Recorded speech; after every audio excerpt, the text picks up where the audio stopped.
Hey everybody, welcome to 20 Sides to Every Story, and thank you right out the get-go for the follows and the subs. We appreciate that. It's Friday night, and we are playing our community campaign. We're playing Temple of Elemental Evil. So we're live over here on 20 Sides. Hello to everyone that may be watching over on the Goodman Games official channel. We are very thankful for the opportunity to be able to play this content a little bit early and let you all take a seat here at our virtual table and see what the new book is all about. So this is our fourth session. So you're still relatively, if this is your first time watching us, you're pretty. We've only dipped our toe into the pool at this point, so there's still plenty of adventure to go, and we'll give you a little intro to where we're at. Just a little bit about us. 20 Sites to Every Story is a gaming community and Twitch channel. We do all sorts of things. We're basically online just about every night of the week, either playing D&D, Call of Cthulhu. Occasionally we get into some DCC, and all sorts of different things. So if you want to come and hang out with us and be a part of our community, probably the best way to do that is to join us in our Discord server. If you're over in the 20 Sides chat right now, pop the link for you to join us there into the chat. It's a great community. I think we've got games right now in our LFG channel that we're looking for people. And then, of course, we've got this game, which is an open game that members of our community can jump into. Every month, I'll post a number of... We've got a whole slew of channels kind of devoted to the Temple of Elemental Evil campaign, from RP channels to where you can find out information about the world that we're in, character creation, all that fun stuff is located in our Discord. If you want to get in on one of these games, you can certainly do that. Basically, when the signups go up, I put a sign up, and folks can indicate their interest by filling that out.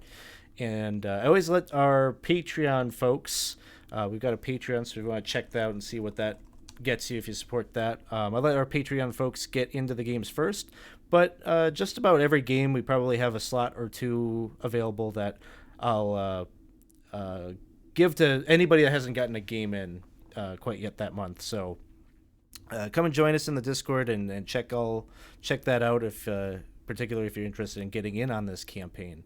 Each session is sort of, in theory, supposed to be kind of devoted to a self-contained little adventure, old school adventure. And so even if you're not sure what had happened in the prior sessions or whatnot, that's okay. It's pretty simple. So we'll get you in here and get you in on an adventure with us. So without further ado, we're going to pick things up with tonight's session. We are beginning today's adventure on the 12th day of the month of Patchwall. It is the common year 591. You five have all been settling into the village of Hamlet for one reason or another. Perhaps you are stopping off here due to guarding a caravan that's passing through. This is sort of a trade route, so a lot of merchants and such will stop off here, although not as many these days with the troubles with the bandits kind of deterring some of that commerce from going through the roads. Or maybe it's maybe you found your way to Hamlet because you've heard that this is a place where you might be able to make a name for yourself as an adventurer. There is Burn the Wizard, who is always hiring. And you've all secured lodging at the Stumbling Ogre Inn. This is the establishment in town, the one establishment in town that serves food and is supplied with quality ale from the local brewmeister who runs the Hairy Turtle Brewery. Hamlet is it has no shortage of need for adventurers, as you've likely now discovered firsthand yourself or have heard. We recently discovered that there's a number of bandits that have holed up at a moat house about a day's journey east. And the bandits apparently report to someone known as the Beautiful One. That might be a tale for another day. We've also come to understand that there are gnolls that have been troubling the farmers, particularly those farms that are further away from the watchful eye of the local militia or Burn the Wizard's mercenary force, Burn's Badgers. And you maybe even have been approached by some of the locals who believe all sorts of conspiracies about Burn the Wizard and are looking for adventurers to maybe spy on him for them. They feel he's up to no good, and um, they're looking for some dirt on Burn to confirm their suspicions. But you all gathered up at the Stumbling Ogre, and you've decided together that you're going to pay a visit to Burn. And it is said that he has put out a call for adventurers who aren't afraid to get entangled with owl bears.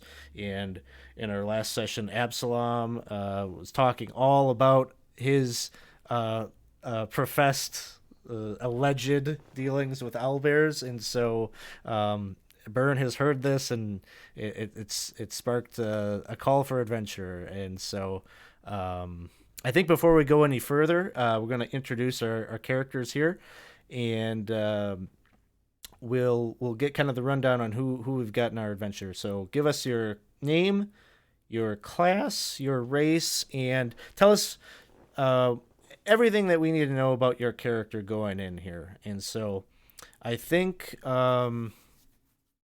why don't we start off with Galileo?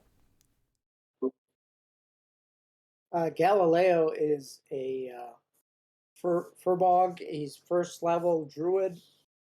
Um, he's gone out into the world to prove himself as a druid of the stars. He's gonna try to go with that class of druid, and his family is kind of against it, but he thinks he can make it. He's just fascinated with the stars, so that's why he's ended up traveling with the rest of the group. All right. Next up, we have Lucinda. I'm Lucinda. Lucinda's a human fighter. Um, Older, ex-military. She was retired for a long time and ran a store. It didn't go super well. Now she's trying to make some money. Not in like the safest way possible, but maybe in like a quick way. And sometimes quick is what you need with money. So she's probably going to get hit a little bit. And next up, we have Teasley. Oh, hello, I'm Teasley Slane. I am a sorcerer. I'm a halfling. And Humboldt gave me this key monkey backpack. You see, but it had this really long tail. So I tucked that in my pocket so it doesn't drag behind and nobody could grab it or anything. But I like the monkey. It peeks over my shoulder. Oh, I've been sent here by the god Brandomeris. I've been god-touched, you know. Whoa, thanks for the jams, man! Thank you for the cheer, Kogo. Appreciate that. And you got, I think the gifter of that backpack is out there watching, so that's great. Next up, we have Absalom. Hi, I'm Winston. I'm playing Absalom. Absalom is a level 1 rogue. He's a Goliath. And he is just out here trying to make some money, get some job, get some works, learn a little bit about the city. And he's interested in talking to Burn because he has a little bit of business with Burn. Sounds good. And next up is, do I say Shealk?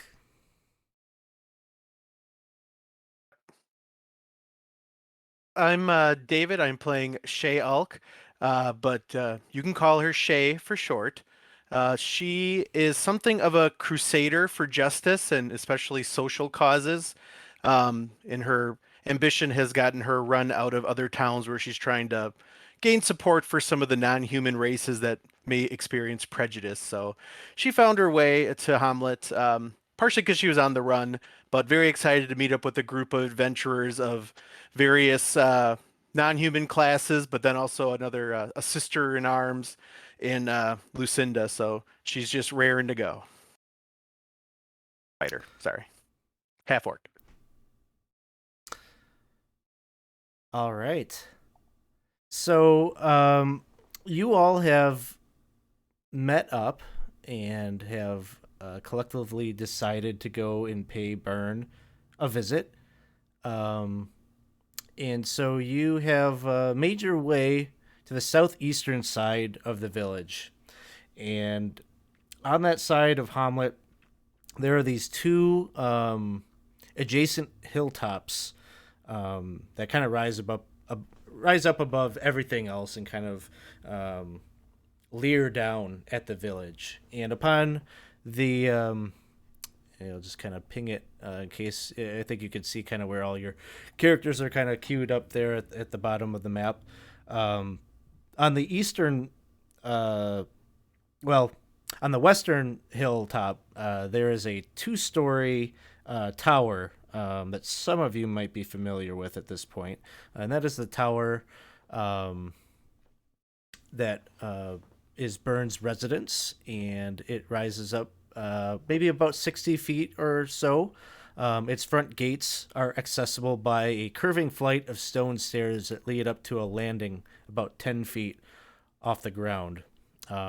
And from there's a little bit of a gap between the gatehouse and the landing where a drawbridge would be able to come down and give one access if they are to be admitted into the tower. You can see even from your as you're coming up the road, it is a military style watchtower. There are all number of arrow slits that circle around at various on both the first and the second floor of the tower, and then at the top you can see well-armed guards with heavy crossbows in hand, and even a couple of ballistae up there, sort of maybe holdover artillery from an earlier time. The other hilltop across the way is covered with stacks of fieldstone, wood, and piles of dirt that look like they've been excavated up from trenches that a team of a dozen or so workers are digging up. Wooden stakes adorn the site, demarking planned walls and buildings within which a foundation of stone is just getting off the ground and being assembled. And thank you for the follow, Nefarious. Thanks for stopping by. Thanks for joining us. We're just kicking off the adventure here. And as you're making your way up there, there's no simple road that leads up there, but there is a number of scaffolding, like wooden scaffolding that gives you a way up. And sort of serves as your access point to getting up to either of these hilltops. But over on the side where the construction is happening, as this is opening up, you can see that there seems to be some kind of argument happening. And probably from your vantage point or where you're at, you probably can't hear the argument clearly, but you see the man that you know probably at this point to be Rufus. It seems like he is human male. Let me see if I can share this with you all. A little bit of Cliff's art there to start us out. So he's the Lord, friend of Byrne, and one of both Byrne and himself have been sort of given authority over Hamlet by the Viscount of Verbabank. And you can see that it seems like he is currently enmeshed in doing a little bit of political work, as there are two villagers that are just yelling at him, or you can tell it's a tense conversation, and they're more or less talking at him with aggression, and you can watch as he's just kind of curtly, he's listening. He's not saying a whole lot, but it just seems like he's probably listening to their complaints. And how far away are they? Is it like roughly how we have it on the map? Yeah, it's hard. I don't know if there's a scale to this map, but it's probably like 100. Let's say it's like 100 feet away. You're down on the road. You could just see like the conversation kind of happening up at the top of like one of these pieces of scaffolding that could lead you up there if you took it. Okay. Sucks to be him today, huh? I think there is some opportunity here, friend. 1 second, and I'm just gonna mad dash up as close as I can get. And when I get fairly close, I'm gonna try to stroll casually the rest of the way. Okay, And so you start to make your way up the scaffolding, and as it kind of switches back, and you're about to get up to the kind of the top of the hill, and that's like basically where they're standing. You can start to hear like this conversation, and so that nobody would even really be aware that you're coming up the staircase there if you just want to drop in and overhear the conversation before you go fully up. But yeah, I'll overhear it for 2 or 3 seconds. it's like there's a, from what you saw down at the road, one of them is an elderly looking man, probably one of the older residents, maybe the oldest resident that you've seen in Hamlet, just from your short time kind of meandering the streets here and hanging out in the tavern. The other man is probably middle-aged or so, quite tan. You kind of get the sense that maybe he's works outdoors quite a bit. And the conversation seems to be kind of being led by the older individual. And he's saying, "You have no right. You have no right to tax us, Rufus." And he's just going on and on about how they just showed up. They're not natives to Hamlet, and you're getting the impression everyone in town maybe just got a tax bill from them, and this would be a new thing. The Viscount hasn't really been, this Hamlet falls in under its authority, but it's not like they're used to having dealings with Verbabank or having this level of government right on their back door. Got it. Oh, I this have an should be intelligence good. of 8, so go ahead. Oh, I'm just saying this should be good.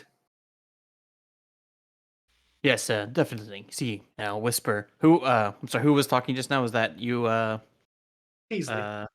Teasley? Yeah, thank you.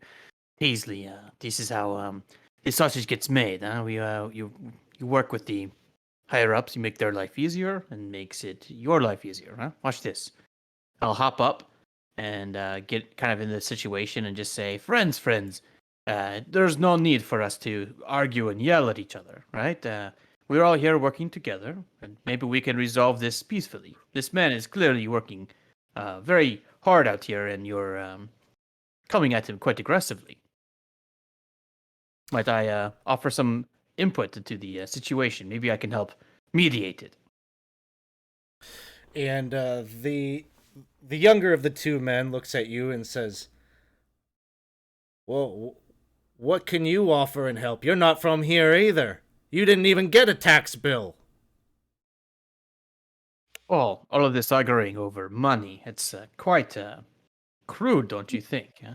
What is this problem with taxes? Huh? You have to pay to your liege, your lord? Is this unheard of in this land? The older man says, "We've been doing just fine. We don't need the protection of the Viscount. We have our own militia. We handle our own affairs. We've got our own governance. We don't want this castle being built here. And now we're expected to pay for it." But who owns this land? And the older man says, "No one owns it. It it belongs it belongs to the people. It belongs to the spirits. We share it."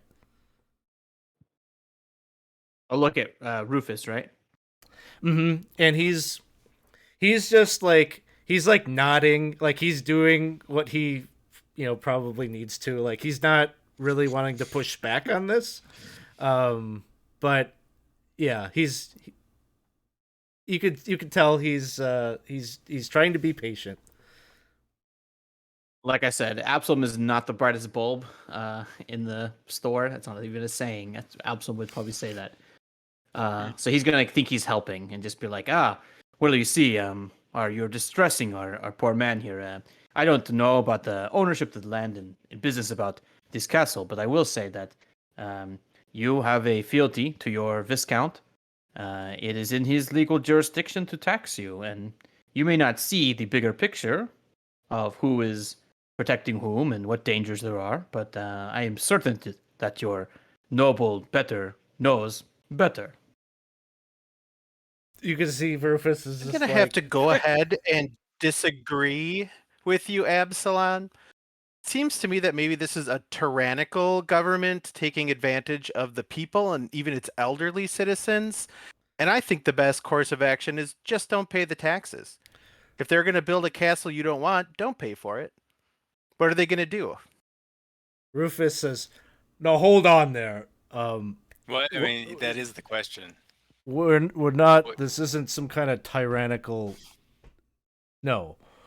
Look, I understand this is all quite new to everyone. This is quite probably, you have a whole year to if you don't have the money, and then as soon as he says that, the older man says, "It's not about not having money. I've got the money. It's the principle of the damn thing."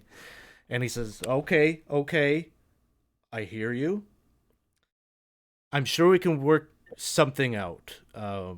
Please, I'll come and visit you later, but please, right now is not the time. I need to get back to my affairs. We've got a lot of work yet to do." How much is this man's taxes? How much did he owe you? And the elderly man tells you that the tax bill is for 10 gold. I'll tell you what, to see people in such strife causes me such pain and anguish. I will pay your taxes if you will promise to help Rufus in his endeavors to build this castle and no longer cause such strife for him. What do you say? Make a persuasion check. Okay. Do. Sorry. Still get used to this. Persuasion. Not a disadvantage. I'm happy. 16. So, the younger of the two men, he looks at you kind of astonished, and there's a little bit of quickly turns to kind of a feeling of gratitude towards you, as he says, "Really, you don't even know me? Why? Well, thank you, and but you don't see the expression on the older gentleman seems just as sour as he was 10 minutes ago, and he says, keep your damn money. I can pay for it. It's not what this is about." Yeah, don't sell out your principles. Stranger will pay their. This is great. Somebody's going to get hit. Absalom, are you going to pay everyone's taxes, everyone who complains? I don't think throwing money at the problem is going to resolve it. Listen, I'll pull She-Hulk. I'm gonna say She-Hulk. I But you know. want Shay, right? Shay. Listen, Shay. I'm pulling her aside. This isn't about this old man and his idiotic principles or anything. No offense. This is about greasing the palms of the officials. I'm effectively bribing him. That's what I'm doing here, huh? I know that doesn't make any sense. I'm but not it's in just going favor through of my this head. course. Oh, you're not in favor of bribing the official. Oh, you walk away. Yeah, she crosses her arm and just walks away. It is against her moral judgments to battle corruption with more corruption. She's with the old man. I And love it. the old man is starting to make his way towards the scaffolding to leave and go back down into the village. But he turns and he wags a finger at Rufus and he says, "You and that wizard. I know you're up to no good. I speak for the silent majority in this village. Nobody wants you here." You had me for a while there, but silent majority is just bullshit. And he kind of storms off, and Rufus just To me, rolls his eyes and I hope he finds other supporters.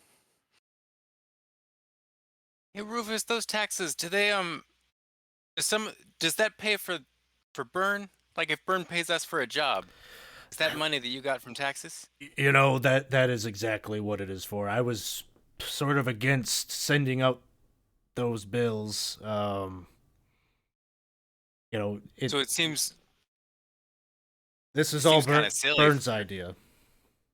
seems kind of silly for my friend to pay taxes then. I mean, you may as well just give us 10 gold back, right? If that's just going to get paid to him for doing work. Well, he did tell the gentleman there that his taxes were paid, and so I'm gonna have to. If you're here for work with Burn, you'll have to go talk to him. Yeah. He's got a whole system that he's like accounting for all this through, and I don't want to mess up his books. Oh yeah. Put the wizard coins accounting. right into his hand, like right into Rufus's hand, and then pat it with the other hand. Be like, here you go, and problem is taken care of, right? Don't forget that. Yes, it is taken care of. That was a very generous thing that you did. This seems complicated. I don't. Nobody hit anybody. It was no fun. Don't worry, Teasley. I'm sure someone will get hit sooner or later. Looking at She-Hulk. She-Hulk. Well, I just hope I'm there to see it. Well, I think we should visit the wizard to see to make sure at least they're using this tax money for good, other than just building a castle that the people don't want. We heard the man. He's paying us with the taxes. Well, that's what I mean. Let's go see what he needs and see if it's just might- cause. So I'm gonna make a suggestion here. Does it seem like to other people that Discord is like on a delay or something's odd? Yeah, but I hadn't noticed. I don't know if I- I'm I- I'm Maybe the feeling it pretty tiniest heavy. bit. You mean the words aren't syncing up with the That the and I voice? feel like we're all like talking on top of each other, and maybe it's because we are delayed in hearing when someone is talking. So I'm gonna make a suggestion. Let's switch over to Zoom because I don't have this issue ever as bad when I'm on Zoom. So it's gonna drive me nuts. So let's Okay. we're gonna go to we'll be right back, folks. Sorry about that.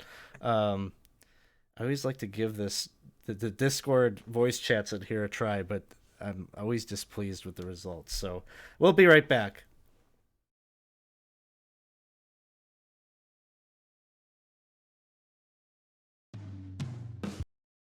Okay, I'll get a Zoom set up here. Yeah, I was feeling a little bit. It wasn't terrible, but I can never tell if that's just me stepping on people or if it's like a delay, you know? Well, both Cliff and David, I was noticing. Chat can still hear us. Oh, they can still hear us. And we're back. Sorry about that. You all just had this little interaction here. You talked with Rufus, and you've discovered there has been a bit of a tax bill that went out, and apparently it's for paying for all these adventuring jobs that Byrne is having you all go out on. You make your way to the tower, and you're recognizable enough that that some of you have already done a job for Byrne. So the guards let down the drawbridge and let you in, and you begin to make your way up to the second floor where Byrne's quarters are. Let me switch us over to another map here.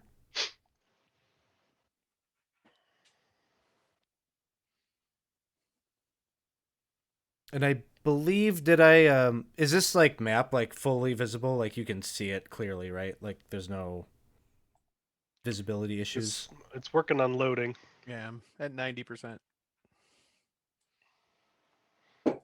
Yep, there we go. Yeah, I can see everything. But where?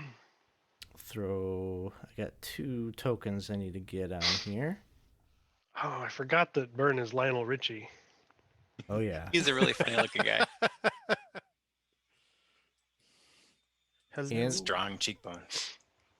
you make your way up to his quarters. You enter into a well-furnished room with a large bed, chest, wardrobe, and a table from which a clutter of parchments, scrolls, and a few books are spread out on his table desk.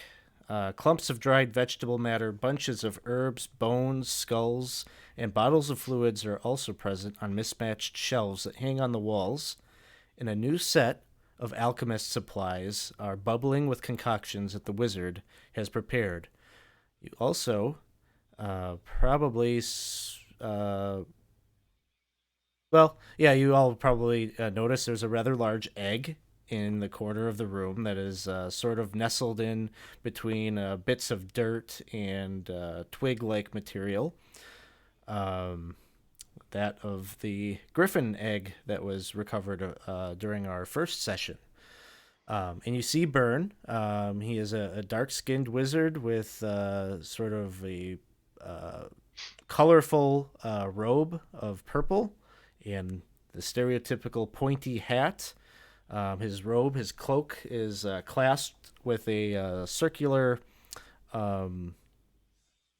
iron pendant of sort of a very unique design. And he stands to acknowledge you as you enter, and he says, "Welcome, I am Byrne, most worshipful mage of Hamlet." Tell people that I'm trying to get it to take off. Yes, I'm sure you've come to seek my job.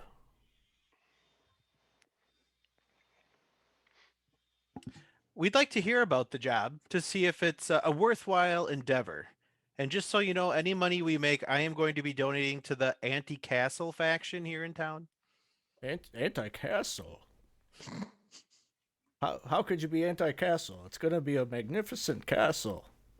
Then maybe they should let the people decide if they want it before they just hoist it upon them. Oh. The people don't know what's good for them. Oh, typical bureaucratic doublespeak. But also probably true.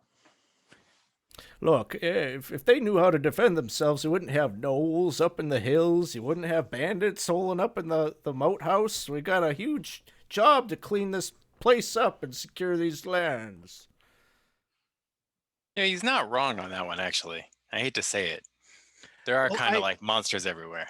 I do think it's the government's job to protect their people. I think I don't see any gnolls or bandit bands here in town. They are outside of town. So I guess I don't understand why you're forcing the town to pay for this if they're not being harried by the bandits and the gnolls. Are they coming into town and causing trouble? Well, they could. Have you ever been to Nolb? Off to the east? Terrible place. And they got some of that going on over there. Bet they wish they had a castle. I heard they had a militia here to keep the stuff out of town. That's right, Galileo. You tell him. Jay, They- it is they not have a- about protecting anybody. It's about if you tax the people, then they owe something to the government and they are more obedient. That's it. It's all a game. Yeah. I don't seem to recall inviting a bunch of folks in here for a civics lesson. I have something about owl bears I wanted to talk to you about. Ooh, Owlbears, you Yeah. say? owlbears? Fair Yeah. point. Fair point. Well, They were beasts. I happen to have some experience with owlbears. Oh, good. You're the. I heard there was an owl bear guy in town, and I was hoping he would make his way up here. I guess you could call me that, owlbear guy. Sure. I prefer Slayer, but guy is good. Oh, good. Slayer is good because that's exactly what I need. I need a owl bear slain. You see, Teasley here knows all about my youngin' there in the egg. He did a good job with that. You said that there were a couple more. One's good. Two's better. Three's really good. I wanted to get a trifecta of griffin eggs, so I sent some of the badgers out that way. See if they might have luck the way that you did. Oh, I don't It know turns- if it was luck. Luck was involved. What do griffin eggs have to do with owl bears? Well, it is the absence of griffin eggs that has got my ire raised. You see, they went out there and it seemed they were beaten to the punch. The mother was apparently slain and her body still there near the tower, and the two eggs devoured. I thought to myself, what kind of natural predator would so brazenly and adequately take on a griffin? I didn't have an answer for that until they showed me some of the feathers that they had gathered up from the area. Definitely not griffin feathers. And he has like some of them sort of bundled up near him at the desk, and he picks them up and lays them out on the center table for you to see. And he starts kind of dissecting them a little bit and like pointing out little things like, look how big these are. Yes. Not very similar to the common owlbear in some respects, but these feathers are much larger and stronger and contoured like that of a large bird. That's Typical. Oh, that's really bad, eh? Eh, that's Alex, I'm one peeking in owlbear crates. is bad. I'm peeking in crates out here in the hall. Oh, Okay. God. But if this one's large, we will probably not survive. Yeah, I don't know a lot about owl bears, but what I know is that they're pretty scary, right? Right, Absalom? Oh yes, dangerous. I've seen them kill dozens of men in one strike. But not men around here. They're killing griffins, so it's wildlife attacking wildlife. That's kind of how nature works, if I'm not mistaken. You remember Ah. how tough the griffins were. Well, if these things are tougher, just think. But friend, that's true. But owlbear is not wildlife. Owlbear is unnatural. They should not be. Yeah, I've heard out of- people say that about half orcs as well. So I just don't always buy into that type of mentality. Whoa, hold on 1 second. Just 1 second, what you're saying. Just Shay, are you proficient in insight? No, I am not proficient in it. Okay. I am. Oh no. and I am. Okay. I will let the two of you have an insight check, although it's going to be at disadvantage. Okay. For a I'll reason. reroll.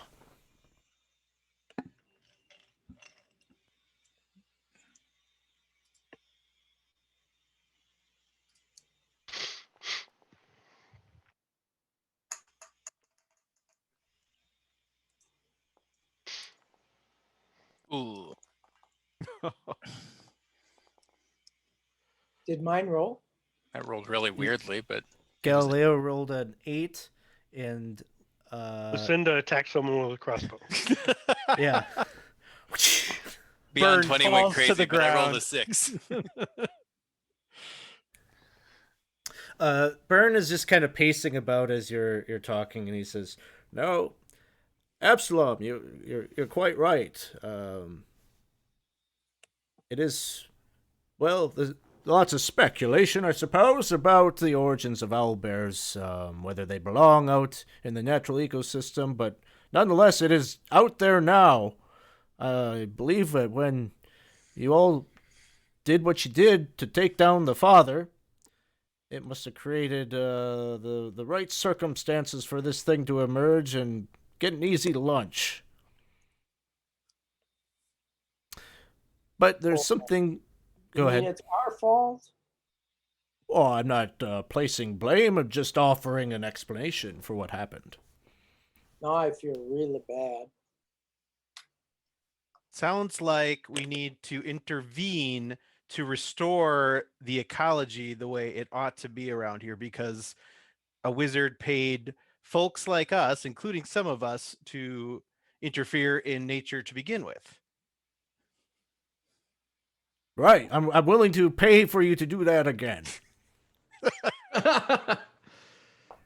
You see, Shay, not all bureaucrats are so ill-visioned. We can go stop this owlbear and bring some equality to nature. Although, to be fair, I Hey, think that you're taking a much more high-minded view of this. I'm mostly worried. I want to train that griffin that's going to hatch there. And I can't be having owlbears coming around trying to eat them. That's my investment. Shay turns to Galileo and says, I'll defer to you on this. You're the druid. You understand the balance of nature better than I do. If you think this is the right course of action, my sword will be at your beck and call. Oh, nature just really doesn't play favorites. Sometimes it's very cruel toward one species, and they end up going extinct. Nature's that way. It's survival of the fittest, unfortunately. But sometimes there can be intervening situations where someone can step in and help push it one way or another. How far is the owlbear, do we suspect, from this settlement? Well, that I don't know precisely. I imagine you might be able to go out in that direction of the tower, and maybe you could pick up some clues as to where it layers. The tower wasn't real far, right? No, it was I think like half a day's journey, maybe a little bit more than half a day's journey to get there. That Well, does seem pretty close for an owlbear to be. it stands to reason that once they're done, it's done eating griffins, it will look for other prey. And I think it's a noble cause to defend the people of this hamlet from external threats as well as internal threats. And she just kind of walks away to punctuate her point. It's Or it's subtle pronounced point. Hamlet. That joke has to have been made already. But Hey, what's the the session? interesting thing is this doesn't seem like a normal owlbear. Okay, this is a big one, and it may not be. It may be something that has caused it to mutate. He makes a good point, Byrne. I mean, what are you going to pay for us to go kill this giant mutant horrendous monster owlbear? And how are you going to help us do it? Well, I'm not going to help in the slightest, because that's what I am paying you for. I'll pay you 50 gold apiece. Total of 250 gold, I guess I should phrase it that way, just in case a few of you don't make it back alive, Spoils go to those who make it. Well, Baron, I have a counter offer of sorts. As Lucinda points out so eloquently, this is a horrendous, monstrous beast, quite dangerous. I think 50 gold per person is probably acceptable, but we should be best equipped to handle this thing. Galileo, do you have that dagger that we found off of Elmo? I do. We have found this I don't think a item. dagger's going to do it, though.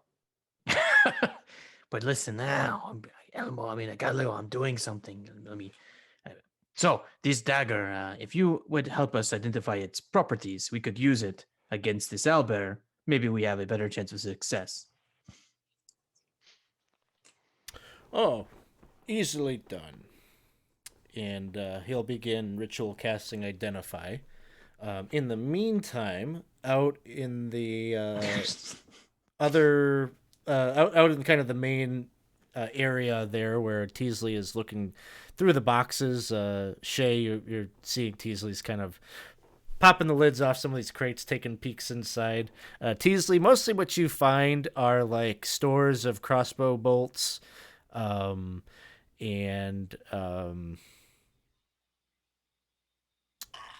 sort of like things that the garrison would be using. They kind of use this as a staging area for some of those supplies. Probably some crossbows themselves, some dried foods. All right. Well, I'm absolutely going to steal something. I think a crossbow sounds fun. Okay. There are heavy crossbows that are in here. Oh, that sounds heavy. I'm going to leave that behind. I'm going to take a bundle of bolts. And you know, the only person that would be seeing you doing this would be Shay. So it's up to you whether you're doing a sleight of hand to avoid being seen by Oh, them. no, I'm going to take them, put them in my pocket, and look at Shay and say, "It's the principle of the thing." Yeah, stick it to the man. So 10 minutes pass, and Burn finishes the ritual cast of Identify, and turns to you, Absalom, and says, "Well, this is quite the item you have here. This is a magical dagger." And I don't know. He tells you. He doesn't tell you it's a +2 dagger, but that's what it is. +2 what? What do you mean? +2 to being amazing. Well, that sounds quite good. Well, I'm sure one of us will find a way to use it. Is there any other anything we should know? There is a symbol here. Does it turn us to stone if we try to hold it? You know.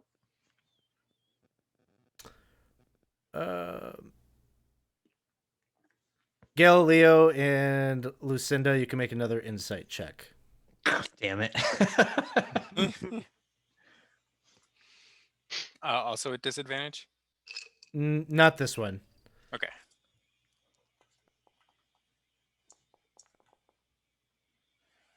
Lucinda, you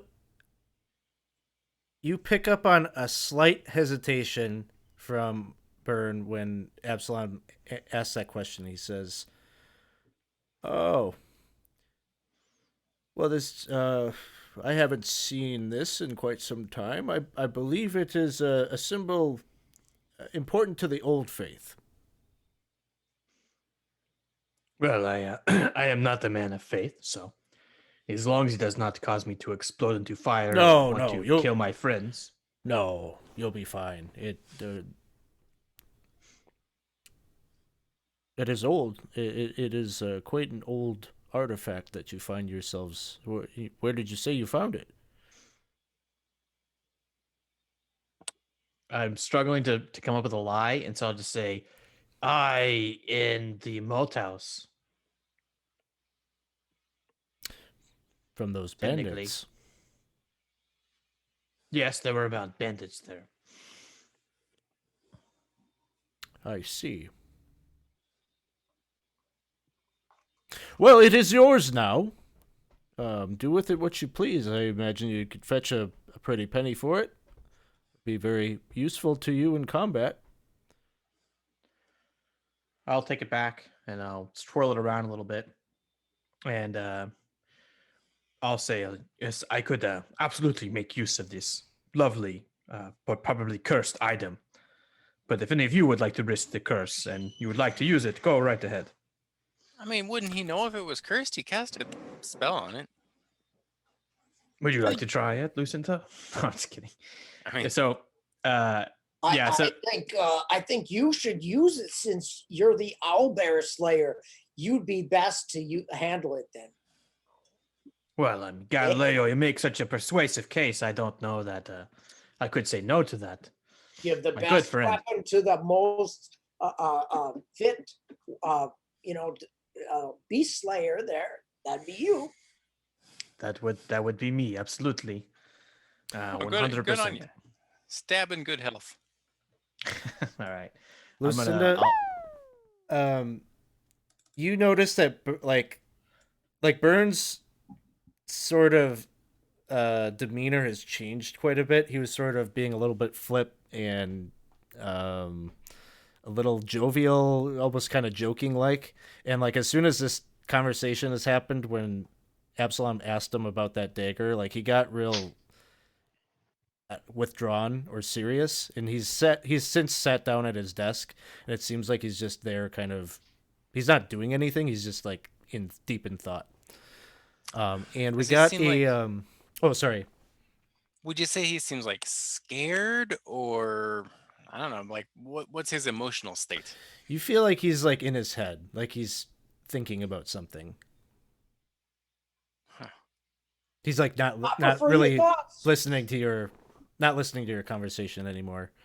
But we do have Galaxian just redeemed Buy Everyone a Reroll, and someday I'll get that up on our overlay, so we're tracking that. But players, you got to reroll for the session. You spend it before the end. Thank you. Alex, they're taking a long time, so I want to peek in this door. Do it. Let me think about that. That door is locked. So I'm going to give some serious thought to how long it should stay locked. Shay is pacing as you're doing that. Shay, you probably see Teasley try the door and pull out a set of thieves' tools and look at it and look at the other room and look at you and look at the door, and he's trying to decide. I can keep watch. I don't really like this guy. If you want to rob him, I'm game. I think he's part of the corrupt system. Oh, that's good enough for me. I'm going to try to unlock the door. All right. Depending on what you get determines how long it takes you to unlock the door. And Corey just got me a reroll. Thank you for that. And thank you, Len037, for the follow. Appreciate that. Okay.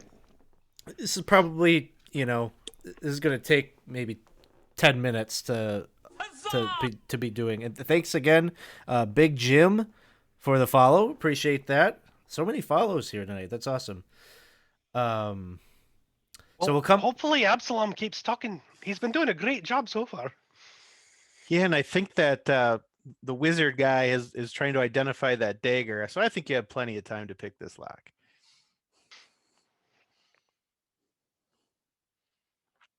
We've been out here a while. Galileo notices the wizard being so quiet, and he says, "I prefer your thoughts."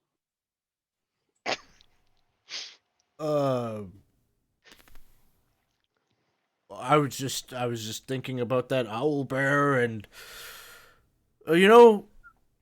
seems like a funny thing. A griffin being bested by an owl bear. Owl bears. Why didn't it just fly away? Could beat an owl bear. No, there's that as well. Well, you said you thought it was, I don't know, like magically empowered. Maybe it was really like enraged, and so it wanted to fight more. Well, those feathers are huge. Galileo, do you want to make a nature check?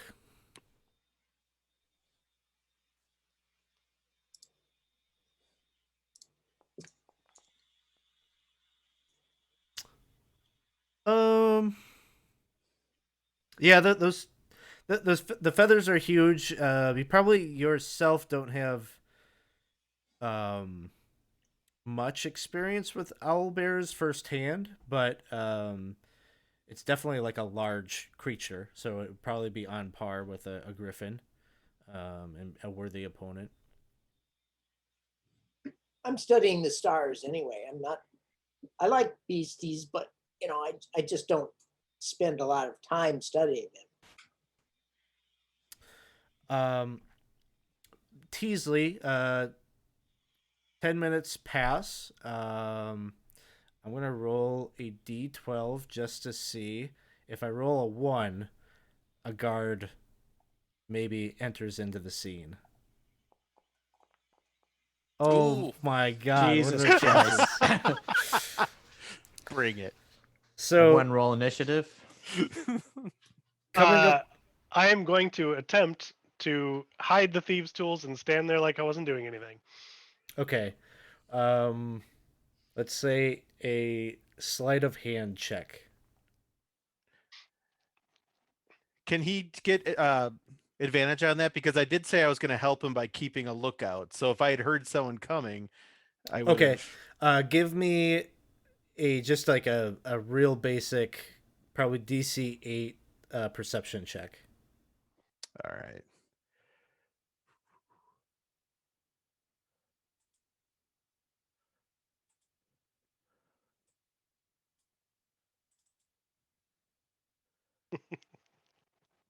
I am trying to. Oh, okay. Here we go.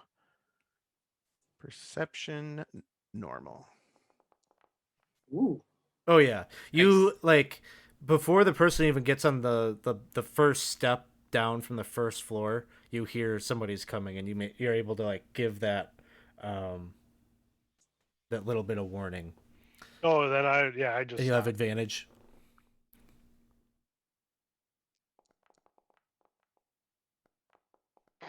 Still not very good. Okay, 17. So by the time the person fully gets up and is in eye shot of what's going on in here, he doesn't really say anything to you all. He's just kind of looking at you. You're just waiting. And he makes his way over to where that ladder leads up to the trapdoor in the ceiling and climbs up there. As he's looking at us, I'm gonna thumb toward the other door and go and just like, eh. What you gonna do?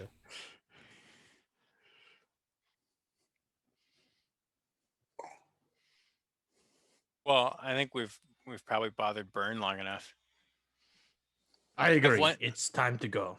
I have one less stupid question. I don't know anything about like griffins, but do I feel like he's doing a good job of taking care of this egg?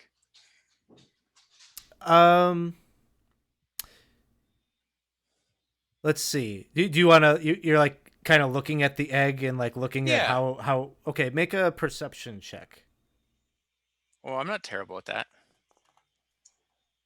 Okay, 15.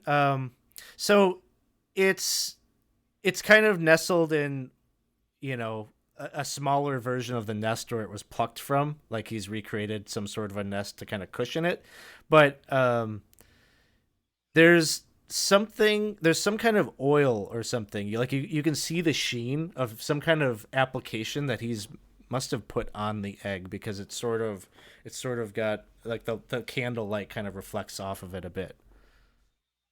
What a weirdo. Okay. Make us go steal a big monster egg and he rubs it with oil and just don't like it. I don't. Ew. Right. Let's go. Let's go get murdered by an owl bear. So Yes. it's probably about 9 a.m. in the morning at this point. And you make your way down and out of the tower. You make your way down the scaffolding, and there is an individual there that Absalom and Galileo might recognize, a male figure who's wearing sort of lavish silks, and he's just got like these like this very gaudy like ring on like every single finger. And you remember this guy like talking in the tavern to your wizard friend from the previous adventure, and seemed to be like a big fan of Burns.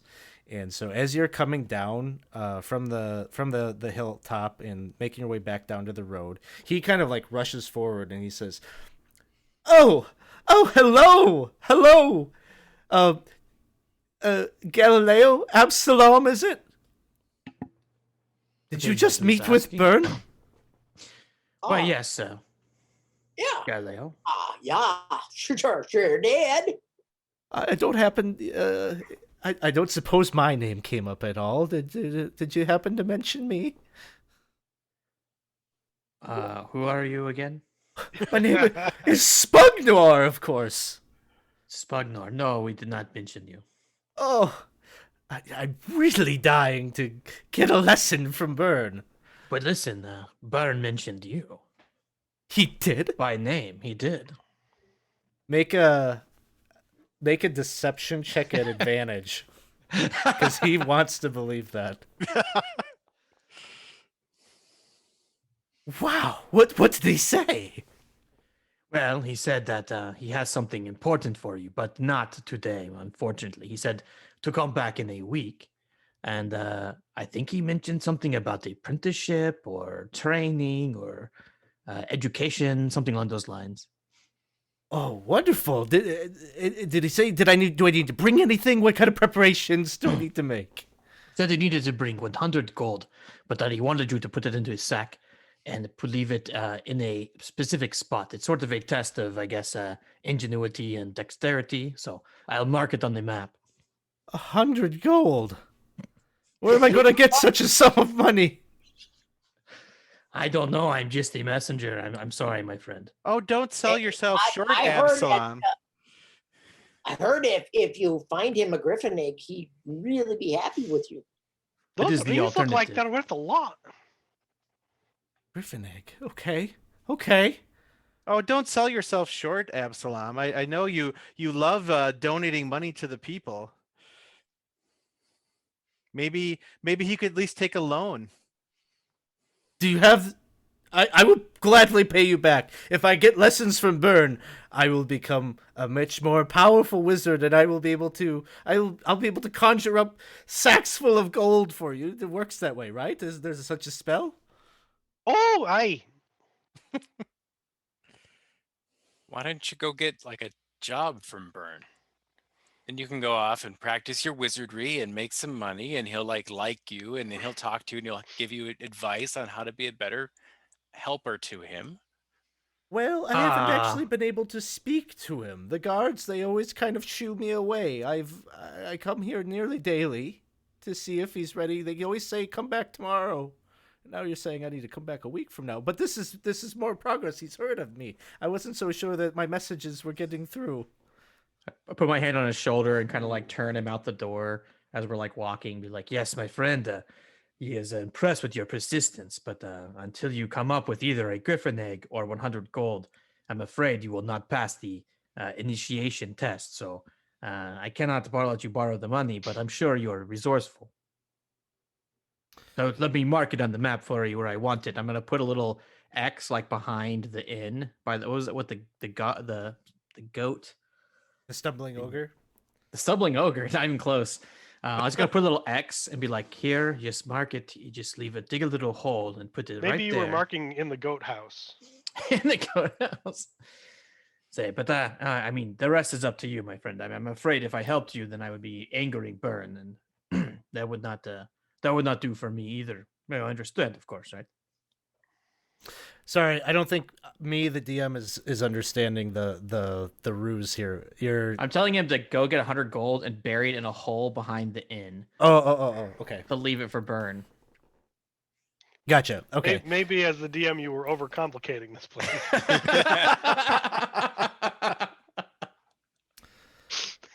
So he is like, you succeeded on your skill check. He is buying this, and he's like, well, I don't know where I'm going to get the money, but if it means meeting Burn, I'll find a way. Thank you, sir. Thank you all. And he goes and he starts like running off in the opposite direction into town. Who knows where exactly he's going to go to think about this. Probably killed like a quest line. I'm sorry, everyone. I don't want his quests. Well, So, I enjoyed that. Yeah, he just reeked of the patriarchy. I'm kind of surprised he's not allowed in here with open arms, but oh wow. He reeked it. I don't know what he reeked of. He I think it was strange- patchouli. Yeah, maybe. Well, I think we have a mutant giant owlbear to slay. Unless, I mean, it sounds like you guys talked about a lot of different things in there, including whoever that was. Well, he seemed seemed really creeped out by that dagger. Not like it was cursed, but like I don't know. It made him think about something. I think maybe he knows where it came from, or whose it was. Or like it reminded him of something. Yeah. Maybe he'll go look Maybe. it up. That's what Ah, wizards do, right? He's gonna go look in a book. Does anybody use a crossbow? No. A hand crossbow. I have a crossbow. I've never fired it. I'm gonna pull out that pack of bolts that I got and hand them to Lucinda and say, "Here you go," and just walk away. Thanks. Wait, you've never shot it, even like as practice? Well, I mean, not this particular one. I have shot a crossbow. Oh, okay. I just picked this one up like a week ago. That's fair. I hope. I mean, it's a fair point. I should like make sure it's not messed up. Let's try it on the owlbear. Yeah, the silver lining is it's a bigger target than your average owlbear, so you have a better shot of Yeah. chance of hitting it. But you'll have to hit it more times, True. Galileo, do you feel like if we go back to the Griffin Tower, you could like track the owl bear from there? I could give it a shot. I don't know how good a tracker I am. Yeah, I don't mean to assume just because you're a druid. I've seen him speak to wildlife. He's quite handy. Well, it's gotta help. Maybe like a squirrel saw something. I'm not bad at tracking, but we'll see. Owlbears are probably fairly easy to track anyway because they're big and they leave a powerful path. Hey, Well, good point. If he killed a griffin that you guys knew where it was roosting, then wouldn't that be a logical place to start? Oh yeah, for sure. I like the way you think, Lucinda. You're very sharp. Let's go. Well, owlbears hack up those giant like bone bundles like owls do. Oh, Oh, I hope not. I really hope not. But now that you say it, they probably do. That's a Ugh. good point. We'll find like little balls of deer bones or something. Griffin bones in this case. It's going to come out of one end or the other, so we'll keep an eye out for scat. Okay.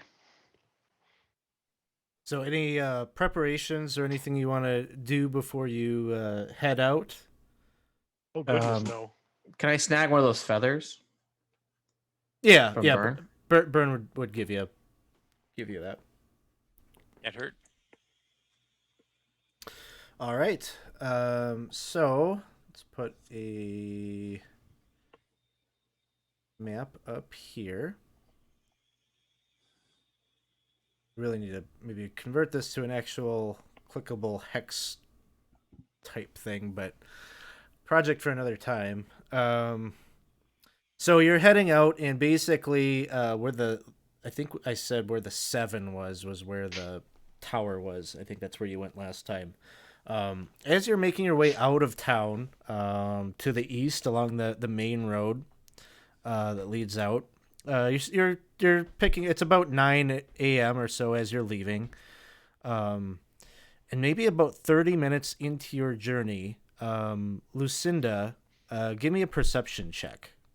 Okay.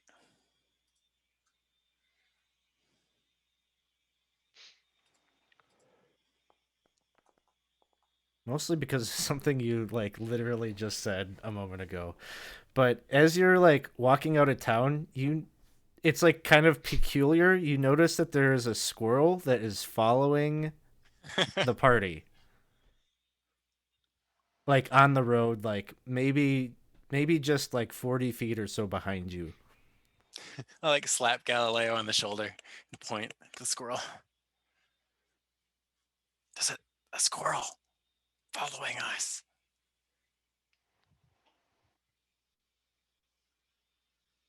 Cliff, you are muted.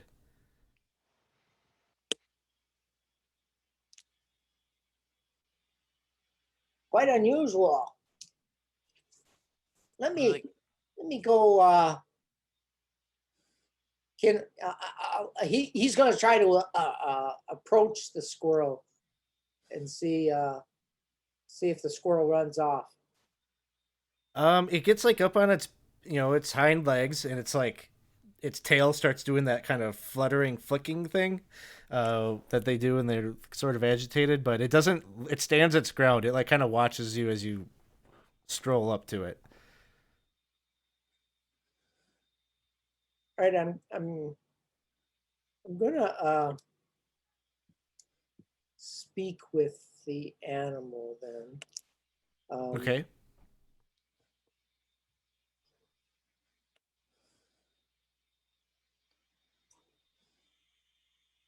And what do you say? Well, I try to indicate what his interest is in our party. You see it kind of like almost leans and looks over at the party, and you see it like drop its gaze right on Absalom, and it starts like nodding its head in his direction.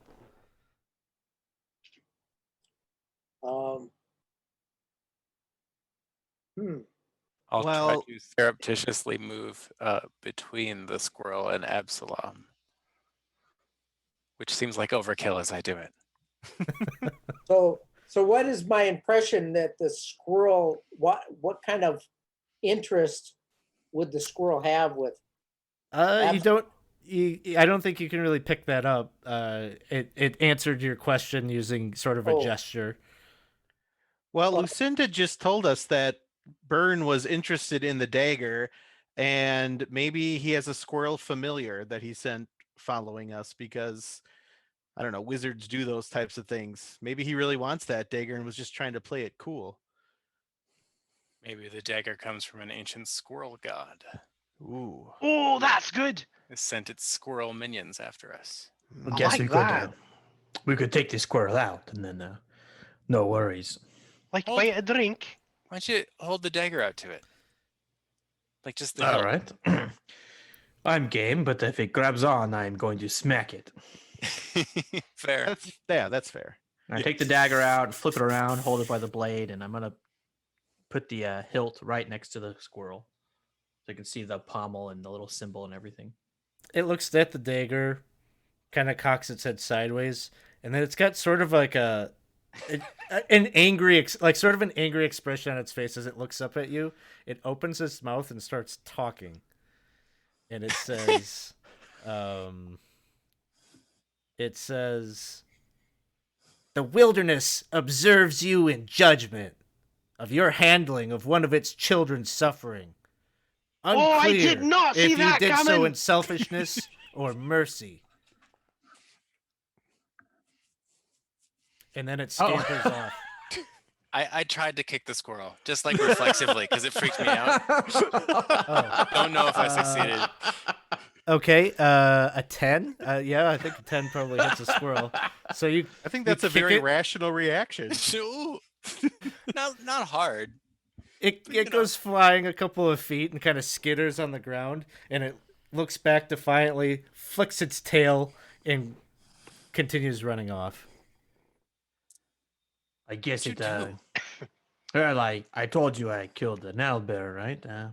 Maybe it's friends with owlbears. Maybe it's mad that you killed the griffin. Oh, is it gonna go tell the owlbear that we're coming? That's very likely. In fact, I think we should make haste to find it. Where Oh, did that this dagger is come great. from? Not likely a squirrel was a friend of a griffin or an owlbear. Well, it's also not likely that a squirrel can talk. So That's what I was gonna say. No. That's why I Galileo. don't think it was really. Oh, It's either somehow magically possessed, or maybe not a squirrel at all. I wish I had a better sense of which of those was more likely. I don't know, but I love it. it seems to me that maybe you all pissed off a nature deity of some kind when you stole an egg from the parents and gave it to that slimy mage that we just left. Oh no, because I No. stole it, and he's not looking at me. Well, no. I wasn't can with only- the egg. Oh, okay. But It's not really a beast, you know. that's for what do you mean the owlbear? Or an owlbear. Well- That's right. If Yeah, we've pissed off yeah. a nature deity, that 50 gold is going to come in handy. So That's true. I guess I don't know. It could be maybe that time I killed the bear. I don't know, but that doesn't make any sense. What? Why would a squirrel care What? about the bear? Huh? You killed a bear? Oh, Yeah, what bear? I'm no.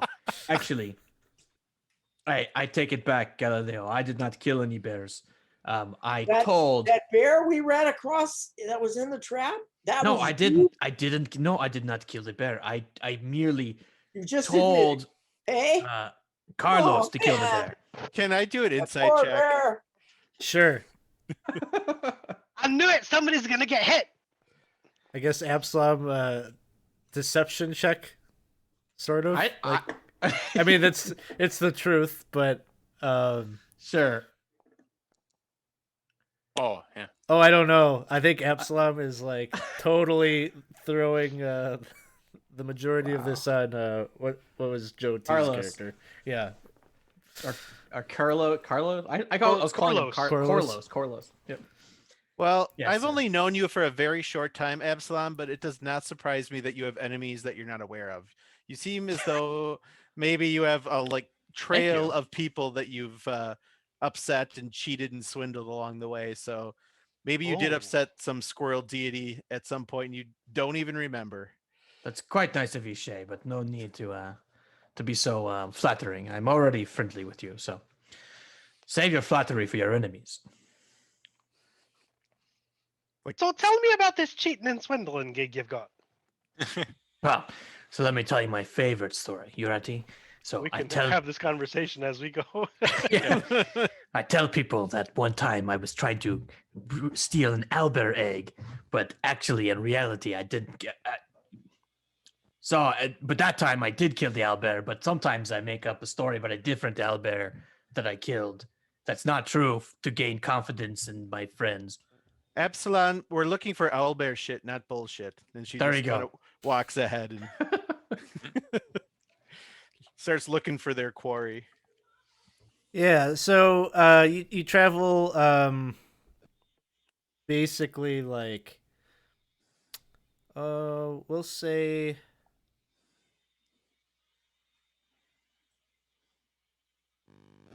it's like later afternoon by the time you get back to the where is it? The tower, where the griffins were initially encountered. So let me pull that up here.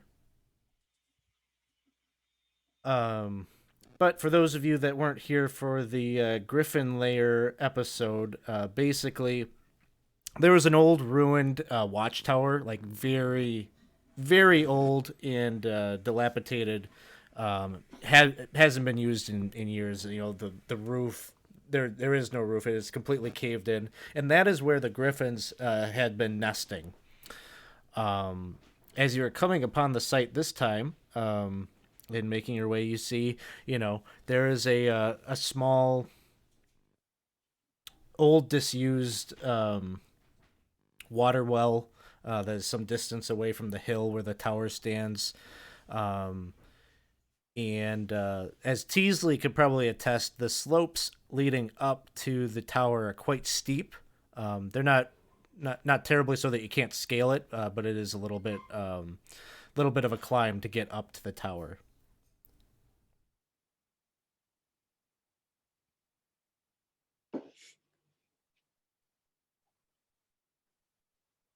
Well, the mother was up there, so if we're going to track from there, we should go up first, I suppose. I mean, I guess maybe there's a chance that now it is using this as its lair since it displaced the prior inhabitants. So do we want to be a little bit sneaky just in case? Oh, I I'm think good at that's a that. good idea. I You are Teasley. Well, we can go together then. just well, yeah, we should be beware of anything that might have taken over the lair. Okay, so some of you are going to try to sneakily climb your way up to the top there. Yep. Shay is Alright. not going because she does not really have great stealth. So she's going to kind of stay on the ground and wait to hear if reinforcements are needed. Okay, I'll stay down with Shay as well. Shay, Is this high Lucin- enough that like if we hear a noise, is it going to take us a long time to get up there? Not a long, not a long time. Each of you know, it's just a matter of like climbing up there. Successfully climbing up without sliding back down, that kind of a thing. But definitely audible. A quick shout or a quick call out, you'd hear it. So Shay's staying down, Lucinda's staying down, Teasley's going up. Galileo, where are you headed? I am going to go up. You're going up, and Absalom? Yeah, I'm going up. And Absalom's going up. Okay. So Galileo, Teasley, and Absalom, you can each give me a strength check as you're climbing up there. Athletics or straight strength? It can be athletics. A check. I'll use my reroll. Okay. God dang it. I'll use my reroll as well. Okay. Not me. I'm sticking with my terrible roll. Do you guys need a boost? Okay. Galileo, you make it up there, although it's rough going. Like it's like watching someone basically trying to make progress on a treadmill. But you make it up there and eventually pull yourself up, heavy breathing and all. Teasley, it was so easy last time. You seemed to kind of dance up there, but now for some reason, maybe the adrenaline isn't pumping. You know that there's no eggs up there to capture. Yeah, I mean, I'm just gonna not pull in it. out. I'm gonna pull out the monkey tail from the backpack, and I'm gonna throw that up to Galileo. Sounds good. So you get a little boosty up that way. Yep. Absalom, you're also just kind of struggling. You keep like the earth under your feet just keeps giving out, and then you slide back down. Give me a perception check as you're sort of struggling here. So as you're continuing to try to make progress, you feel like you are hearing an audible scratching sound coming from the stone well that stands maybe, I don't know, maybe like 30 feet away from you, on the ground level. This is maybe like a well that whoever long ago was used to draw water for whoever was garrisoned at this tower. It also shows its age. It's, if there was ever any kind of winch or kind of housing over the well. It's since caved in and rotted away, and the foundation of the well is all kind of, shaky rocks, basically, in a circular pattern on the ground. Yeah, I'll call up to Galileo and Teasley, be like, "You to go on ahead. I'm having trouble with this slippery rock, but I want to check something. I thought I heard some kind of a noise." And so I'll walk over to the well and just stare straight down into it. So as you stare straight down, it is clear that it's a dry well. There's no water down there, but you can see there's a skunk at the bottom, and it looks like it's just kind of like clawing at the wall, like it's tumbled in. It looks like it's probably injured. It's kind of moving sort of weird, but its one like right arm is just kind of clawing at the sides of this well pit. Is it pitiful looking? Extremely pitiful looking. Is it loud and You're- dangerous? Not really. You rolled a 20. Like you need to probably have a high perception check to pick this up because it's barely audible. Okay. But yeah, I don't know. Your first instinct is probably to like pull someone over to shoot it in the head. You can't tell me my instincts are. Because I have the worst instincts. So I'm gonna say, oh, so pitiful, so little. I'll tell you what. I'll make a deal with you, Mr. Skunk. I will let you out as long as you do not spray me. And I'm gonna tie a piton to my rope and drop it down and see if it'll like grab on. And try to climb the rope. It doesn't. It kind of spooks it a little bit. You see it kind of like hurtle its way back, and so doesn't seem to be one of those talking pets like that squirrel. I'm like, damn, I almost had my chance. Okay, I'll go back and try to climb again. Sounds good. Do another strength athletics check. And yep. You know what? I think it's fated that I stay down here with my good friend Shay. So You need the monkey backpack. I hope you're a better fighter than you are climber. That's a little sad. So Galileo, you pull Teasley up, and the two of you are at the top of the hill. Quick survey around. Just to the we'll just say cardinal directions. North is at the top of the map. To the west of the tower. Or no. Sorry, I'm misremembering. The corpse of the griffin would be down at the base of the hill. So there's like a rotted corpse of a griffin down there. As you pull yourself up here, and you look in to where the nest is, you can see there was like a 20-foot in diameter like nest inside the tower. It is like all like pulled apart, and you can see the leftover cracked egg from the two remaining pieces of it are just kind of scattered about the debris inside the tower, and sort of the residue from those broken eggs. Looks like something had their way with these eggs. As you're kind of navigating around the tower over to the right, on the east side of the tower, you can see the body of a fresher dead griffin lying there. Its body is marked with a number of wounds, and there's a bit of gore. But it doesn't have. There are probably some flies and such that are kind of swarming about the body, the carcass here. Maybe a few crows, or vultures, kind of plucking at it. But it is visibly fresher than that body that's down at the base of the hill.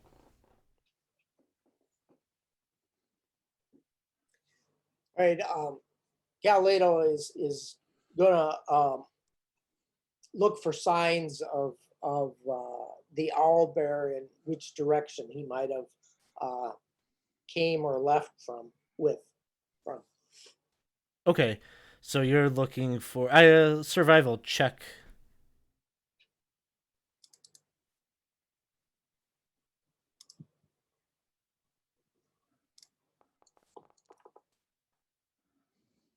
Okay, 17. And give me a little bit more direction on where is this focused sort of on the mother, like the corpse of that fresher griffin?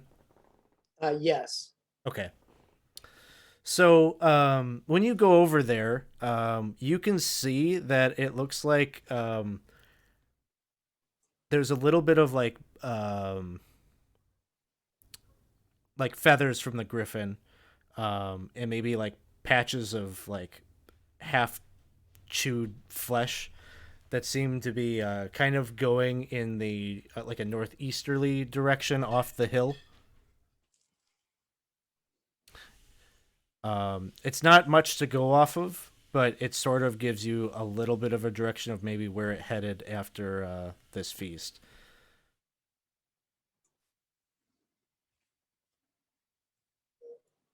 All right. I will direct the party members that are near me to and maybe from down the hill shout that northeast, or something like that, and head down the hill in that direction. Can tromp around the base and meet you over there. I'm gonna have a poke through in the nest for anything shiny. Okay. Make a perception check.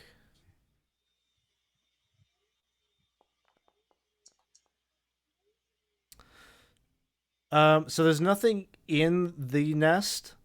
However, sort of through the bramble,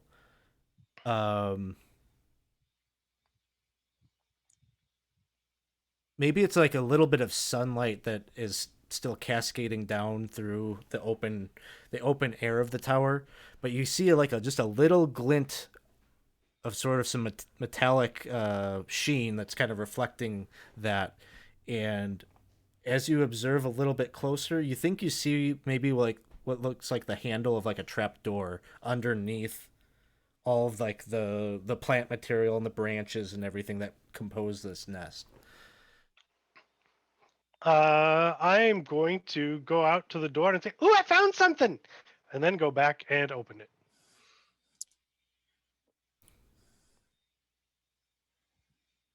All right. Anything that anybody is doing as you hear this call that there's something in the tower? We probably better go up there.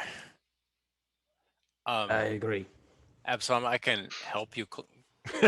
I don't need your a help. hand up. Yeah, I'm why don't fine. we go up before him and then we can like each take an arm and pull him up? Well, Scramble. Galileo's Yep. gonna hesitate to head down the hill. Then if he heard that, um, he'll go back in and see what he found. Okay. Oh, thank God I made it after I Y'all I get up kick there. Lucinda in the face as I scramble up the side of the rock. This is for the squirrels. Yeah, so you get up there and you have to kind of clear away some of this debris and such, but as you do, it gives you access to the trapdoor. And probably 10 minutes or so of clearing this out so that you can get to it. And you go to try to open it, and as you do, it's there's no lock on it, but it's like you get resistance, like something is holding this trap door shut. Well, that's unfortunate. Can I give it a try?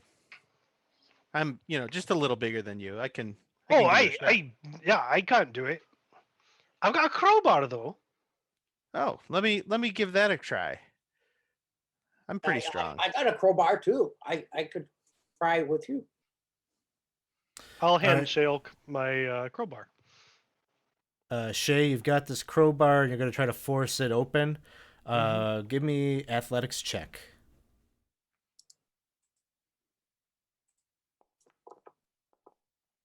and you have advantage, but Nice. you don't need it. So with the crowbar, you just give it one good kind of wabam, and the wood, like the trapdoor itself, kind of rips away from and pulls loose from a bit of chain that seemed to be holding it tight, and so you just kind of rip that door off, and the chain kind of hits the side of the chute that leads down and just dangles there, and Oh, that was great. there's Nicely just done. sort of like this dust that kind of kicks up into the air, and the stale air kind of wafts over you as you look down. You can see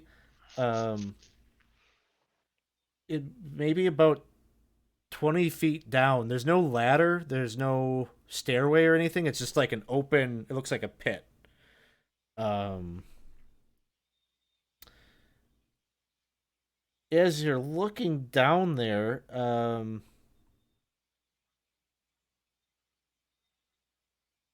you know, from where you're standing, you just see like a dirt floor. It's sort of dark I down there. will pick up a bit of bone or rock or something and cast light on it and drop it in there. Okay. As you do that, light kind of fills up that passageway. And if you like get down on the ground and like start looking around in there, you'll be able to see far enough to where like there's the walls of the cellar kind of create the perimeter of the chamber, and there's this is an old armory essentially. Suits upon suits of armor, racks of shields, long swords, heavy crossbows, and crates line the perimeter of the room. Whoa. Wow. How far down is it? The chute. It's a 20-foot drop. You're estimating. Well, let's take a look. Good lord, Yeah. rope. Yeah, I've got a You all rope. have rope. Surprisingly. Tying off a bit of rope and climbing down there. This will probably take some amount of time. We'll say this is like kind of like a 30-minute ordeal here. But you do an accounting of everything that is down here, and it is quite the trove. There are 20 longswords, 20 morning stars, 20 heavy crossbows, 40 daggers, 10 suits of ringmail, 10 suits of chainmail, 10 breastplates, and 12 shields. Oh, would there happen to be any of the shields made of wood? Not these, not down here, no. Oh, okay. Do any of the shields look like they're a better quality or type of shield than the one that Shay is currently holding? Um,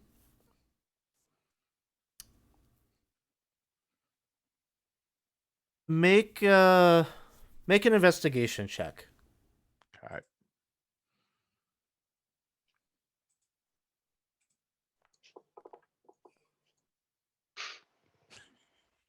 Not that you're aware of. Some of them, like, they have something painted on them. And they all have, um,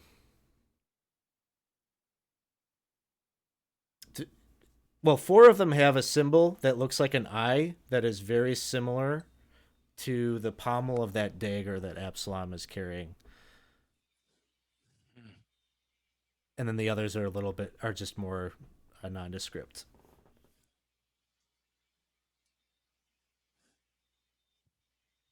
Of all those armors, you said chainmail was the highest armor class of those, right? I don't know. Breastplates are pretty good. I don't remember offhand what they are, You but said breastplate, ringmail. breastplate, chainmail. ringmail, and chainmail. Okay, cool. I'm gonna take a heavy crossbow. I don't know how we would best dispose of all this stuff, but it does seem like it's probably worth a good amount of money. Yes, we What? could. Maybe we could tell the location of this trove to Rufus and his ilk and say, this is the equivalent of taxing the people. So we're paying their debt with. Or we could not do that, and we could tell Humboldt about it and have him bring his cart, and we could load it up, and we could sell all this, and we could have lots of money. Halfsies. Right. Sell half of it, then tell Rufus, hey, we found all this stuff. Well, it'll just be a bigger cut for me to share with the anti-castle faction, so that works for me. All right. I'm in. In the meantime, I'll shoot a griffin with this thing. Shay, I just realized Shay does not have a dagger of any kind, so she's just gonna grab a random dagger.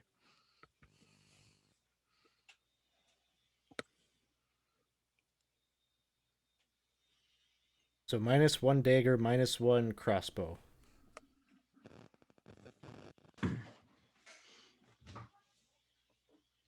All right.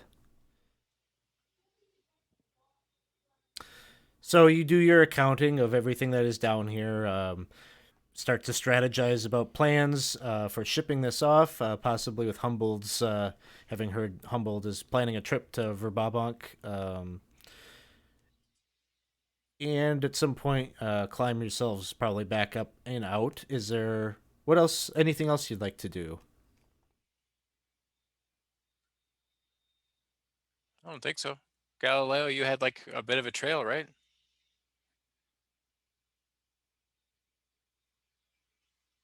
Yes, they northwest, or was it northeast?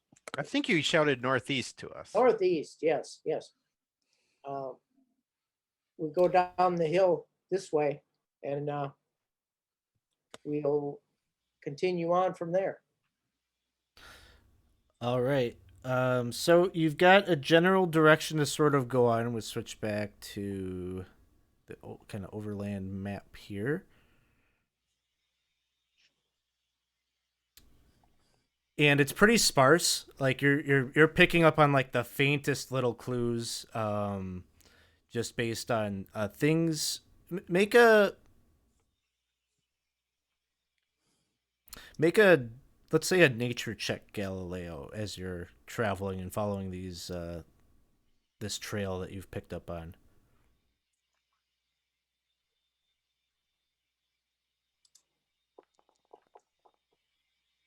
Oh, so close. So every now and then you just pick up on like some more griffin feathers. It's very sparse. It's taking you a lot of time. You're moving very slowly along the trail, trying to pick up on these clues. It's not. It's not a. You're not picking up on like tracks. You're picking up on pieces of that corpse.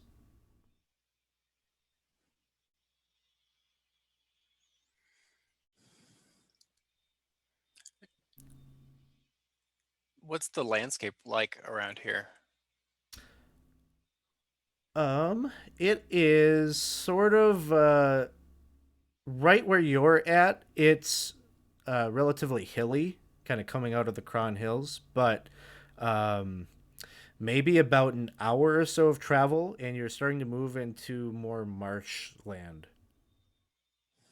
If it's pretty flat, can we see anything like on the horizon that looks like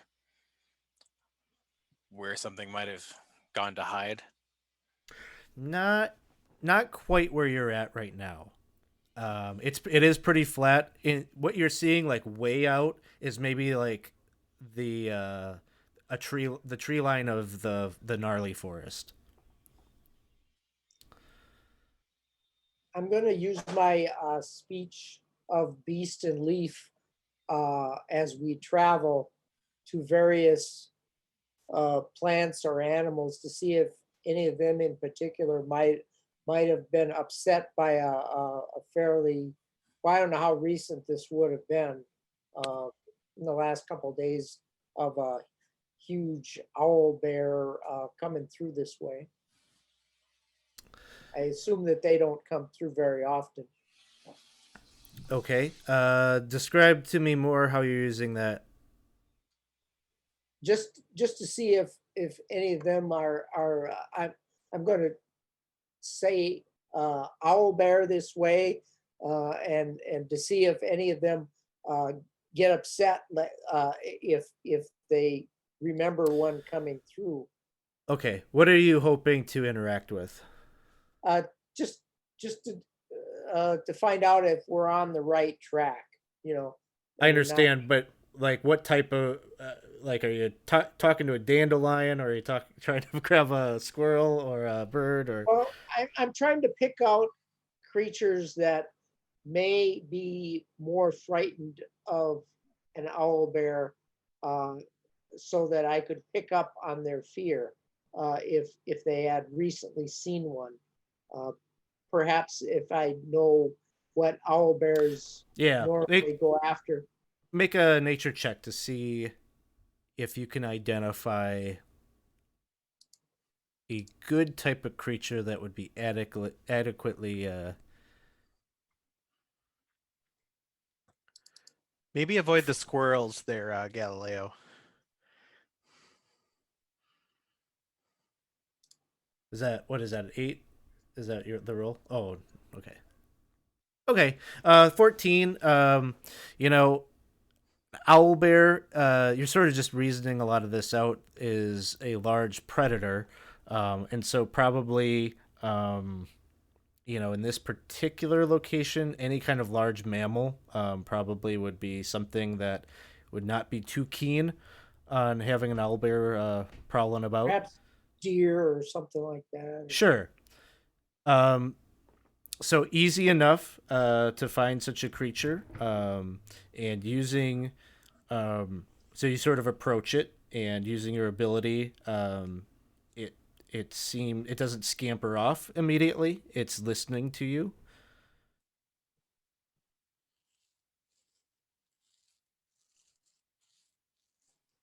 So it doesn't seem like they've seen one in the area.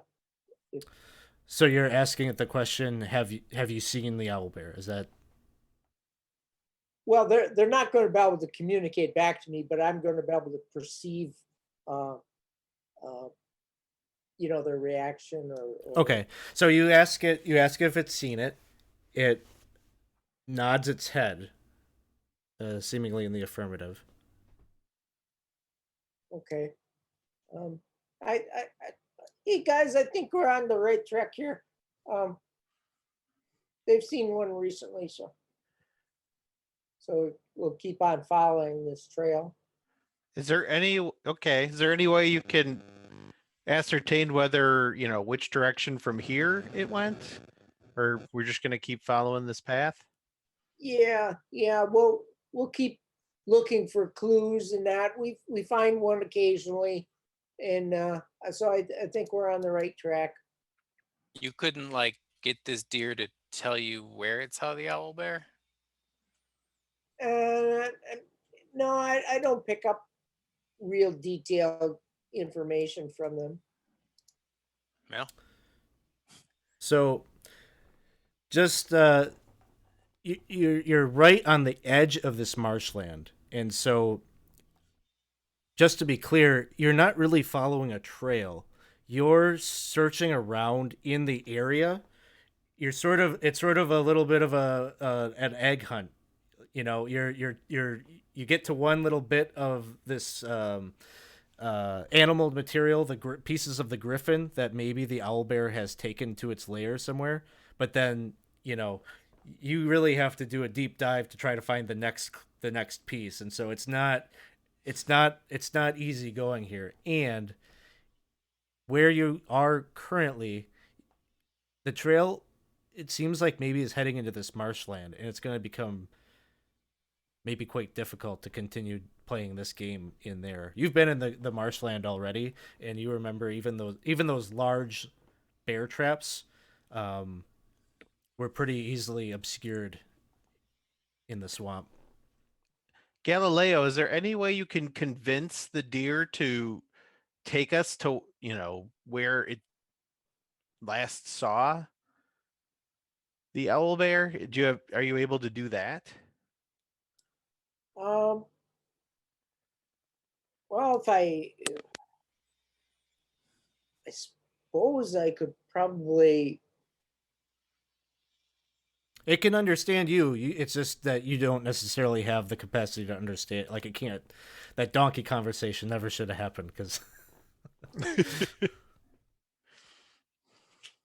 So you can absolutely make a request like that, and if it agrees, you probably get the sense that it would lead you somewhere. If you want to, I can use a first level beast bond spell to establish a telepathic link with one beast you touch that is friendly to you or charmed by you. Do it, Galileo. It sounds like that would be really helpful. Bond his mind. The link is active while you and the beast are within sight of each other, and through this link, the beast can understand your telepathic messages, and it can telepathically commute simple emotions and concepts back to you. All right. So the first piece of this is it is neutral to you right now. This deer, is willing to listen to you because of your ability, but you'll need to get it on your side. So it sounded like you wanted to kind of make the pitch to it that dealing with this owlbear would be a good thing for it.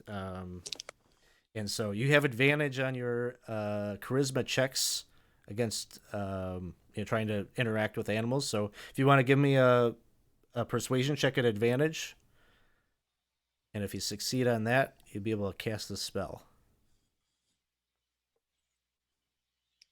All right.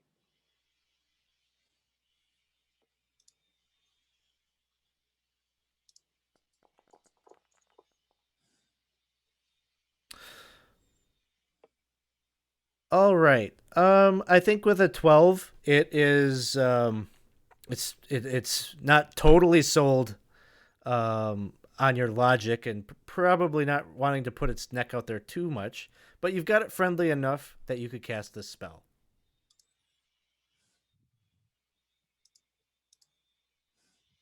And so you've got this telepathic link to this deer, and you just hear it in your head going, oh, you got to be able to take care of that owlbear. It was flying through the air. Oh, it was. I thought they mainly stuck to the ground. Didn't know they could take to the air. That solves a riddle about why their feathers were so large. Very large. Did you see the direction that that it went in? That you could lead us in that way for a while?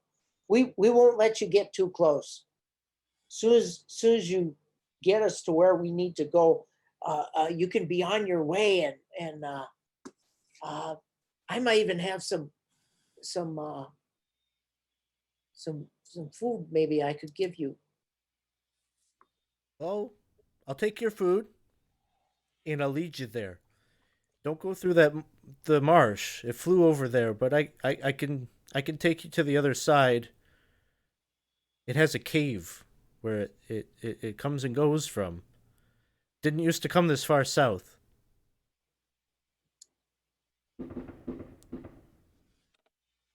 From everyone else's perspective, is he just staring at this deer silently because it's all telepathy? Yep, it's probably one of those out in the woods. You're not really sure what you're looking at. They're having a moment. They're bonding, and yeah. I don't know if that's more or less weird than when he was talking to the donkey. So we should go into the marsh, right? Galileo will catch up with us. Why don't you go explore the marsh, and we'll stay here and make sure no one attacks Galileo here while he's talking to the deer. Shay, I have to think that I think we got off on the wrong foot. I don't think that you like me. I don't trust you. I think But that's you're... a different thing altogether. So I haven't decided if I like you yet. We'll see. We'll see where this adventure takes us. fair enough then. Actually, I retract my concern. So, you've got the deer. Will lead you around the swamp and take you to where the owlbear's cave is. You are going to have to camp out overnight, unless you want to push it. And so, as long as you're all good with that, that would be the route that you'd be taking. That sounds great. Thank you, Galileo, for keeping us from going through a swamp. Yes. Hey, Well- Absalom, All I right. like you. I like you, but I like Shay better. That's a different sort of conversation altogether. You can I like 1,000 gold more than 900 gold. That's certainly fine. They That's could both fair. be good. You could also be Or- wrong, so. Or in our case, I think maybe the analogy would be a platinum versus a copper. But I understand your point. Oh, Oh, just for I have my your work cut out information, for me. Just for your information, this here owlbear can fly. Oh, that's What? that's I not guess good I- news. Yeah, I had assumed they didn't fly. Me too. That's why That's- this one has large feathers. It somehow got the ability to do so. Eh? This is nasty. We're gonna have an owlbear coming at us from the sky. I don't like that. I like Shay better. So I think this is probably a good place for us to take a little bit of a break, grab beverages, go to the bathroom, do whatever you need to do. Thanks everyone for hanging out with us here tonight. We're going on an owl bear hunt, and apparently it's a flying owl bear. If Galileo can trust this deer, you never know. Maybe the deer is full of it. I don't know. We'll The be buck right stops back. here. Yeah, we'll be right back. Thanks everyone. We'll see you just in a moment. Hey everybody, welcome back. We just took our mid game break here, and our characters have gone on assignment for Burn the Wizard to go hunting an owlbear that has emerged as kind of the dominant predator of this area, and something of a threat to the young griffin to be that he hopes to raise. So the party went out to the watchtower where they originally encountered the griffins, found that indeed the mother griffin had been slain and her eggs devoured. They picked up sort of on the trail where the owlbear was headed, and have since Galileo has since kind of concluded, after consulting with a deer, using some of his druidic abilities, that this is a flying owlbear, which is sort of an unusual feature for it to have.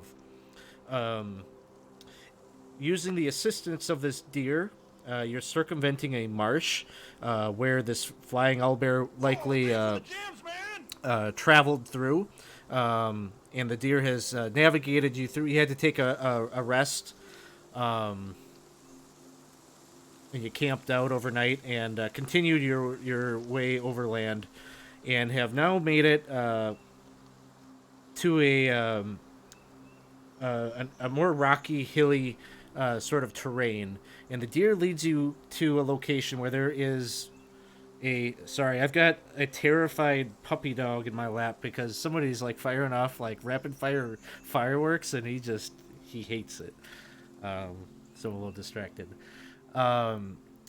So you get to this this this area where there is very much a cavern that is up at the top of a sort of a cliffside. Cliffside maybe isn't the right word, but a drop off from the ground level up to where the cavern is. It's not easily accessible. The cavern is probably up off the ground. Let me see. I just gotta pull up my notes here.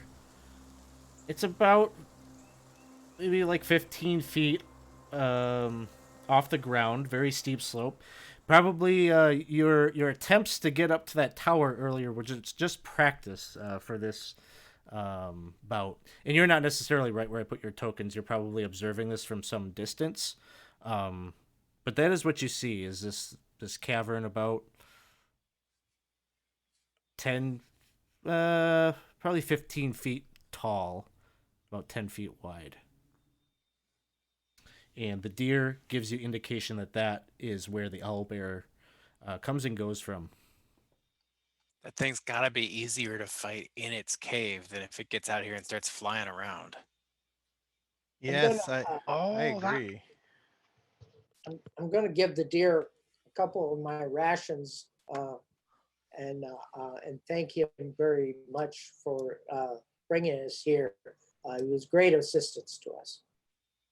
It takes by now your beast bond would have ended, I believe, but it takes the food and seems gives you sort of a nod, maybe of encouragement for what you're about to do, and scampers off, going backwards towards the gnarly forest, which is sort of the area where you just came from. Yeah, I'm with you, sister. I think we have to get up there, and if it's in there, attack it before it can get out, or if it's not in there, we got to be ready to ambush it and prevent it from getting out once it enters, because I have no ranged attacks. I'm all melee all day. Do you want Same. a crossbow? I don't know that I am proficient with a crossbow. I don't know that I've ever tried one. Does anybody know how to like throw a lasso? I can throw a rope. Oh, Just tie I a knot on know. the end. And... What kind of skill check would that even be to try to like throw a rope over an owlbear to get it out of the sky? Oh man. Well, Make a cowboy check. Yeah, right. Yeah. So you have to do some kind of like lasso, like knot tying, like check first, right? Let's To, say like kinda- hypothetically, I wait for it to swoop at me and I jump on it with a rope. I die terribly. A rope tied to one of your arrows. How about we stab it on the ground? DM, Sure. how big does the opening look? Like, is it tall enough that it could fly over our heads in and out, or is it narrow enough? You don't where think we so. could surround it. Okay. Because it's only 15 feet tall, and based on it's a large creature already, so probably wingspan and all, it probably can't zip in and out like that from that cave. It probably has to get on its crawl in there. Well, that's good news. I think we should send the quieter people up first in case it is in there, and then those of us who are less quiet follow. Somebody who's good at climbing and can toss a rope down to the rest of us. But Oh, definitely that- not me. Yeah, it's not really my thing. Well, Teasley, how about I boost you? I'm pretty tall. I could give you a head start. Oh, sure, that might work. So I am about 7.5 feet tall. Given Teasley, how tall are you? About 2.5 feet tall. You just pick them up and set them up like elf on a shelf. Yeah, I don't know if it's gonna be quite there, but can I boost him up, Alex? you could have advantage, Teasley, on your strength check. There, okay. Strength athletics to climb up there. I gotta get my sheet open again because I refreshed. Oh yeah. Oh no. And so you give the boost up, and Teasley's like hanging on, and then tries to do the one pull up that would be necessary to pass the fitness test and drops. And as you drop, you fall. Hey, no, I can do this. We can try again. And you take 3 points of damage. Oh my god. That's like half of your points, probably. That was really close to making a shock check. Teasley, how about Why how didn't about we you get reverse him? it? Why don't you give me a boost? Do that? You're huge. Just like make a little stepladder with your hands like this.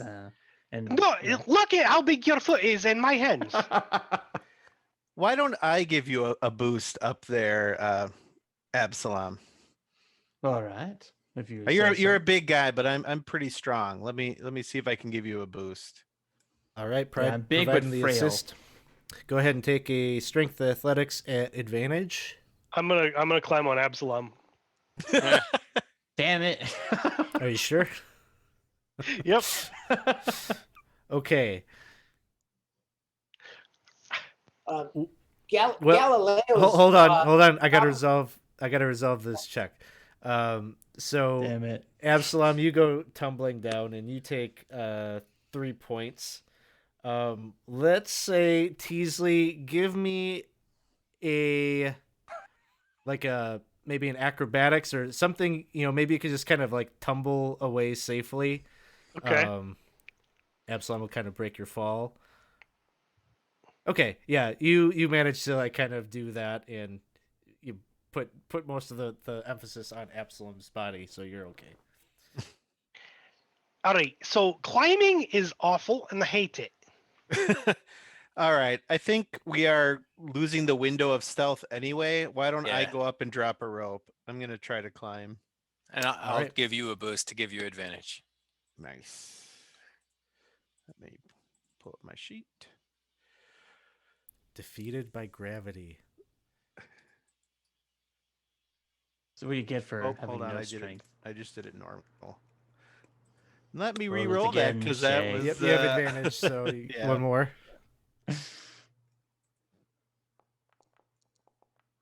Oof. All right, 15 will get you up there, and you climb up. And do you have like a python or however you pronounce it? I don't know how to To pronounce hammer it. in and. I think I probably do. Yes, I do. All right, so you managed to do that, hammer that in, and with the rope, anybody can reasonably get up there given enough time. As they So- climb, I'm gonna keep watch to make sure nothing rushes us from the mouth of the cave. Okay, so you can all easily enough move your tokens up there using the rope, and you're staring into this cavern entrance. It is very much kind of earthy walls. Looking in there, you can kind of even see roots from plant life and such that is dug down into the soil, kind of dangling out of this hole. And it's dark in there, so I don't know how many of you have dark vision going in, but if you go much further than the entrance, it'll soon become a visibility issue for you. I do Easily not made have light. dark vision, so. I can bring light. Yeah. Oh, can you cast it on my quarterstaff? Sure. I'll do that. That'd be good. I have dark vision, so I don't mind leading the way. Again, if it's in there, we fight it. If it's not out, we get ready to ambush it when it comes back. Yeah. Can we hear any noise from the cave? Make a perception check. I'm gonna make one as well since I'm leading.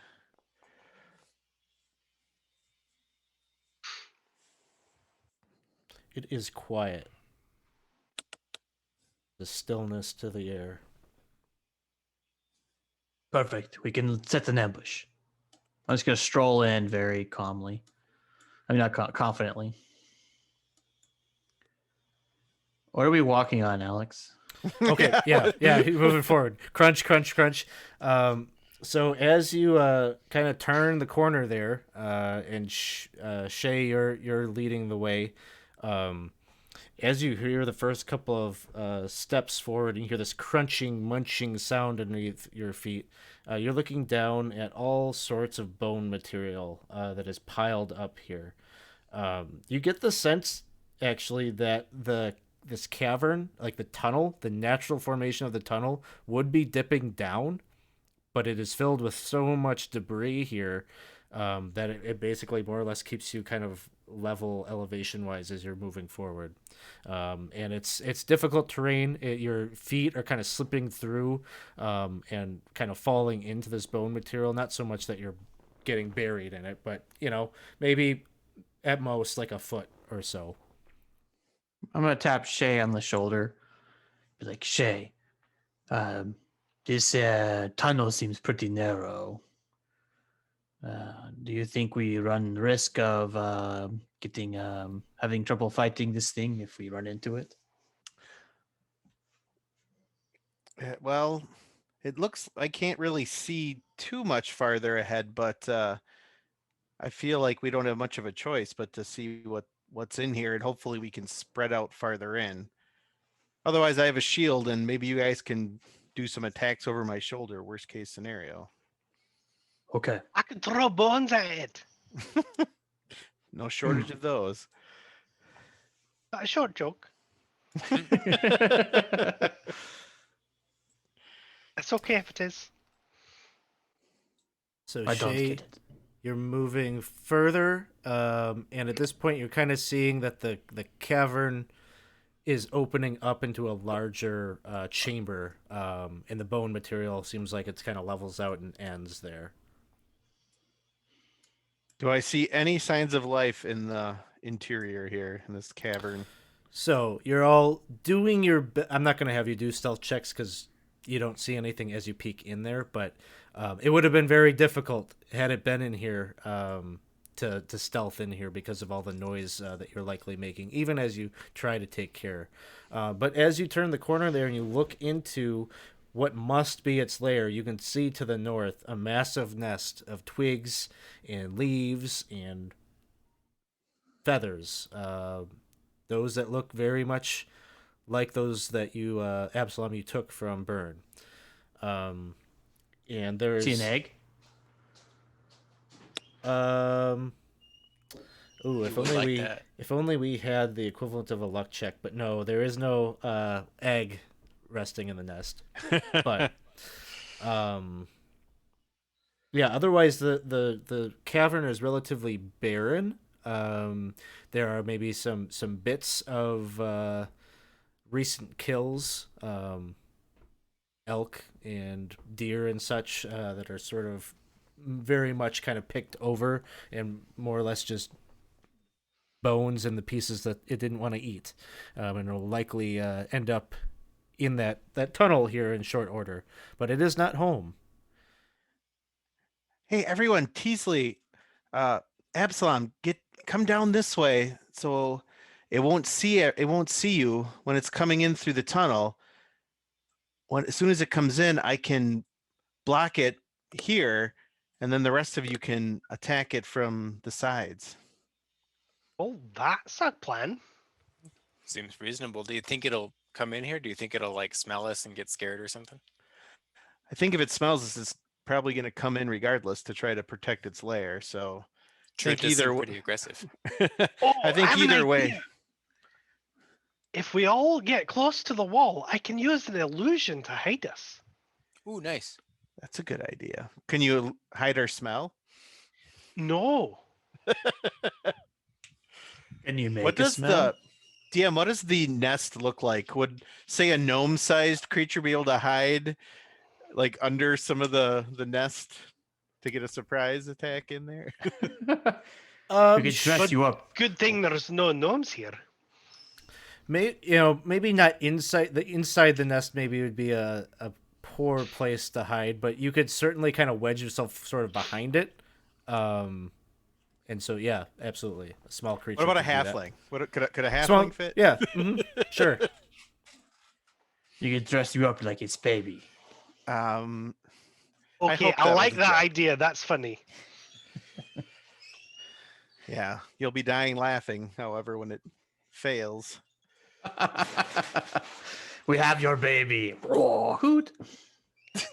Well, I would suggest maybe spreading out a little because we don't know where it's gonna stop. But if I never fought an owlbear, you're the expert, Absalom. Do they have attacks that can hit multiple people? This may be the wrong time to tell you, but I've actually, you see this, and I tap my glass eye, and I hurt. I actually fell out of bed. I've never exactly seen an owlbear, but I have heard about stories of them. So, Maybe your other I'd seen it. unfortunately, no. You're right. This isn't a great time to tell us that. Shay just turns her back to him and is just kind of staring intently at the entrance, like hoping this thing just shows up soon because she's itching to take out some aggression. I'd assumed it was a lie.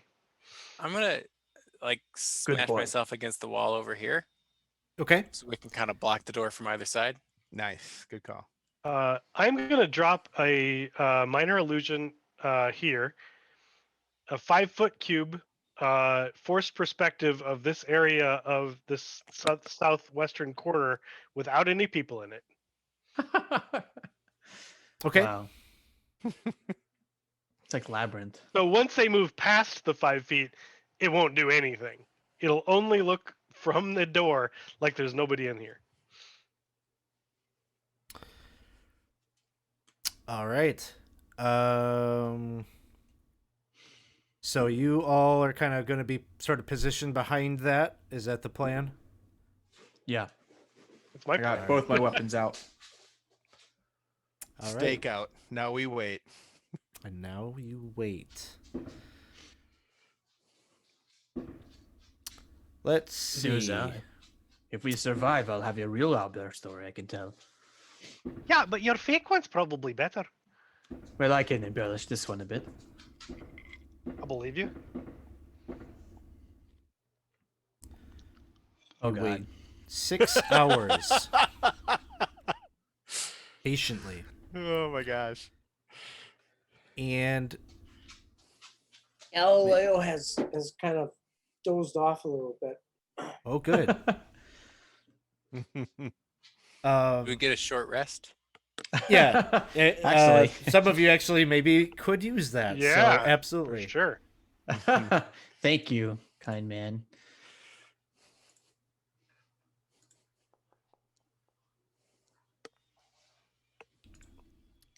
But after those 6 hours have expired, you're just waiting, and it,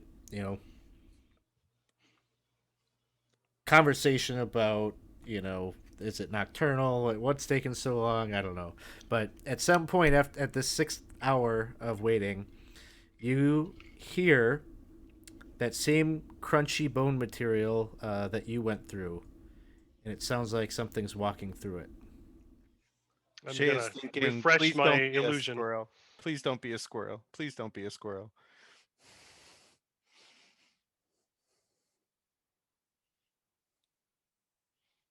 And anything that anybody does as you hear it, Refresh my illusion. refresh. Yeah. Yeah. Sounds good. Spin And my then dagger. it sounds like it can't be just one thing, because you're hearing kind of echoing of footsteps and this crunching. And Lucinda, are you trying to be kind of stealthy as you're Oh yeah. off to the side there? Do you So want me to give make me a check over give there? me yeah, right here is where it will count. So I'm not very good at it, but I am trying to stay like out of sight around the corner. Meanwhile, Shay is thinking, please don't be a squirrel army. Please don't be a squirrel army. I'll take a squirrel army at this point. Okay. So Not awful. for just a second, as somebody comes into view, and it is a figure that you have seen before. In fact, one of the first such people that you saw as you were coming to Hamlet, the face of that bandit who had the wrapped bandage head, who sort of lured some of you into thinking maybe he had been attacked by bandits. It's him, Killrent. And he like comes into view here and spots you, and then immediately kind of like jumps back or recoils into the chamber. And you just hear him kind of call out, "Whoa, hold on! There's somebody in there." And you hear sort of whispered conversation amongst him and what you gather are probably his employees or his bandits that he has brought here. I'll say, wait, and I'll give you all a look of just sort of, I don't know, confusion, utter confusion. Too bad none of us know what owlbears sound like. We probably could have scared him away. Hoot. Killrent calls out to you and he says, "Oh, what are you? Did you take it out?" We're waiting for it. We're gonna ambush it. Can you maybe just leave, sir? Sure. Absolutely. There's something in there we need to get, though. You let us come in and take what we need, we'll be out of your hair, no problem. There doesn't have to be any conflict here. I agree. Why don't you tell us what you're looking for, and we will bring it out to you. Make a persuasion check.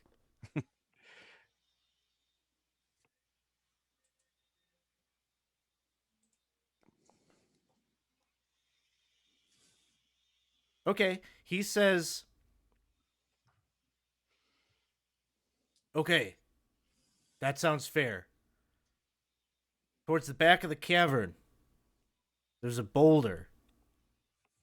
It's covered up by a bunch of dirt to blend into the wall, but there's a cache of stuff that we want, and it's back there.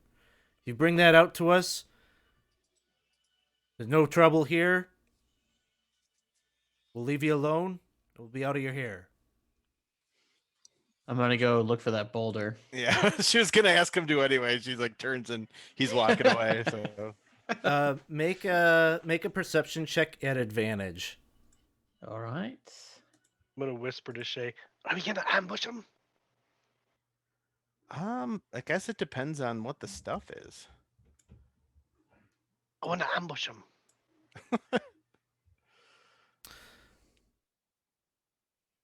Do you know these guys?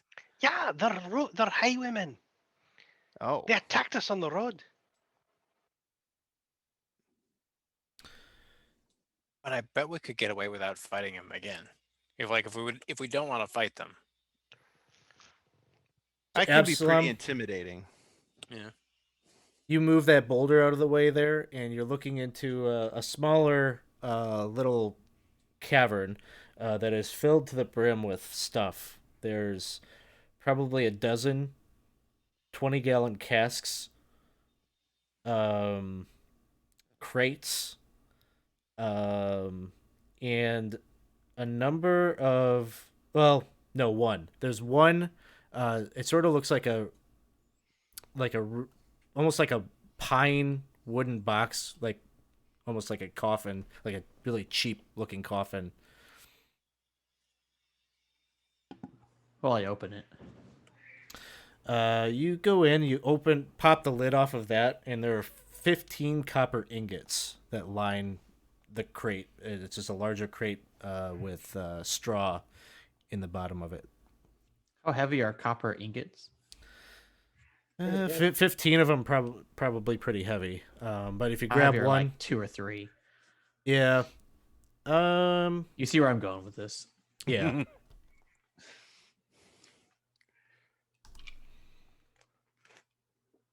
What do you see in there? I have no idea. Maybe like 15, 20 pounds. I don't know. Oh man. I'm gonna grab one, and I'm gonna try to like. Sorry, that's my dog. I'm gonna grab one and just try to like grab one that's like the least conspicuous looking one. Like maybe like or place like a rock underneath one that's stacked on something and like behind one or something. Sure. Go ahead. You got it. There's nothing stopping you. Okay. And I'll come back out and say, yes, your cash is here, friends. But it is a lot of things. I think that you will, unfortunately, bring ire to our prey that we hunt. So we can't let you take it just yet. But once we are done with the owlbear, you can come. Right. We don't have any use for it. Maybe it'll stop you from being highwaymen for a little while at least and keep the road safe. Why don't you come back after we've killed this thing? Hey, you could help us kill it. You just hear him kind of snickering or laughing. No, no, thank you. You also could continue to stand there and be the appetizer and the distraction for us. That's another option. Good. That's good. That would actually be helpful. Hey, that's Just what I be was there kind as of bait. hoping Yeah. for. It's just Yeah. He says, okay, you guys want to get wrapped up with that thing that lives in here? That'd be my guest. We'll skedaddle. We'll be back, though. We'll be back. And Toodles. you kind of hear them crunching their way back out the back way and exiting.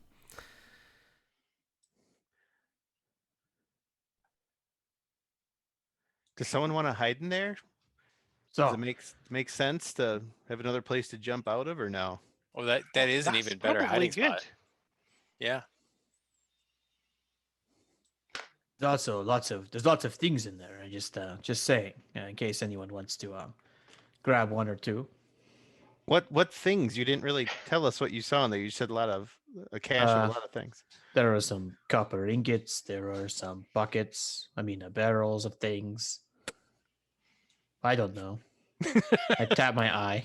Like, I sometimes have trouble seeing things, but it looks like a smuggler's operation. Classic smuggler things. wonder how they never ran into the owlbear if they were stashing their stuff in here. Galileo, you make good point. Why Maybe would keep they an eye on. stash it? They would have to know that it either does not come at night or it is maybe it's already dead. No, because they asked us if we'd taken care of it. I think they stashed it here because it would be safe because it's the owlbear's lair, but I don't know how they were able to. Well, they must know when it comes and goes. Well, let's hide in that little cave before it comes back. Okay. I think if we all go in there though, we won't be able to keep it in here. It could escape then. I think maybe just one of us, maybe Galileo, you still have, or maybe you can cast the light spell on him again, Teasley, and he can hide out in there, do a little bit of searching through the items, and then when the battle starts, he can spring out. I can do that.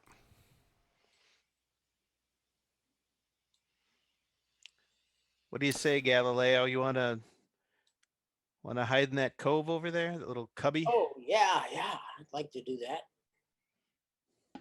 I'm gonna grab Galileo by the shoulder as he walks by. He's like, "Listen, you are my greatest friend of everyone here, of anyone in the city."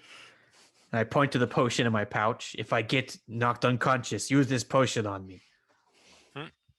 Did Shay hear that? Did you say it quietly? I said it moderately quietly. If you were listening, you could hear it. Oh, she'd definitely be listening to what you're saying.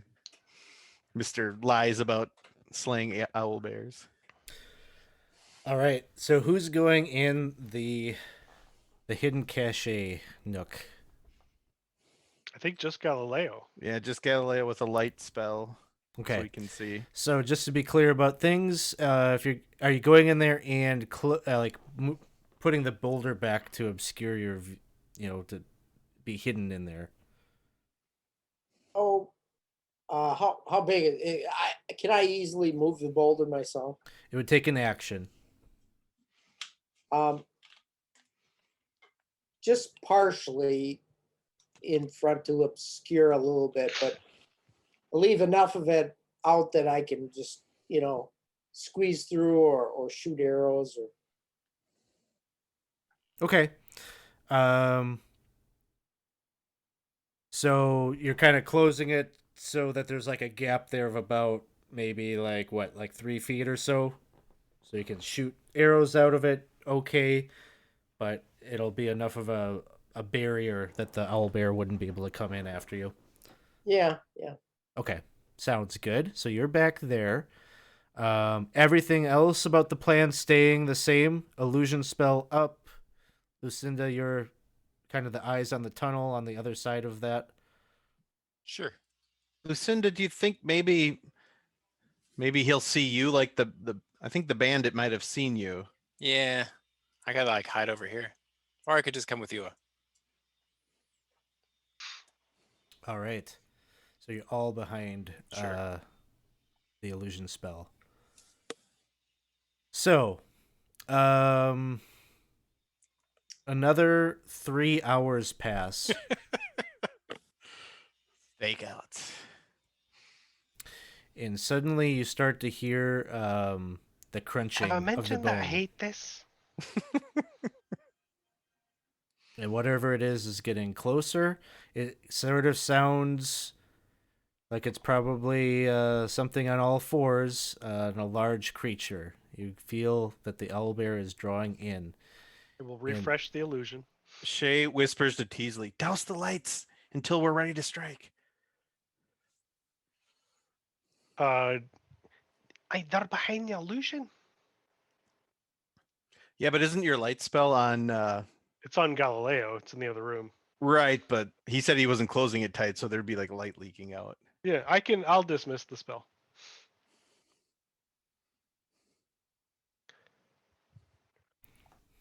All right, and so you watch, and I've got the image here that I'm going to pop up for you all to see this winged flying owlbear.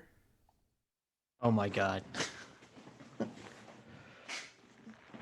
I was hoping it was actually the bandits pretending to be owlbears.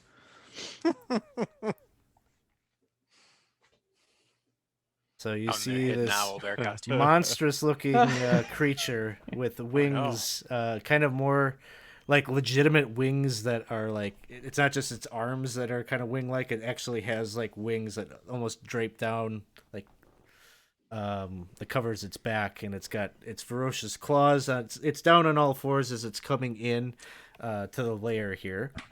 That drawing really doesn't do justice to the monkey backpack. I was just thinking that. So I'm going to throw us in initiative here. You all have a surprise round on it. Nice. So toggle combat mode. Go ahead and roll your initiatives.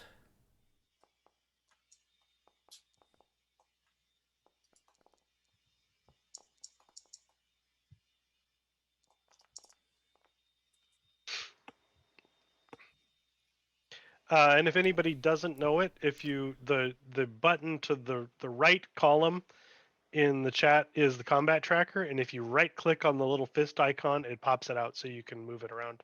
Super convenient, yeah. All right. Looks like we're kicking things off here with Teasley. All right. So from behind the illusion, I'm going to fire a firebolt at it. Do I have advantage from firing from behind the illusion? Sure. I'll take it.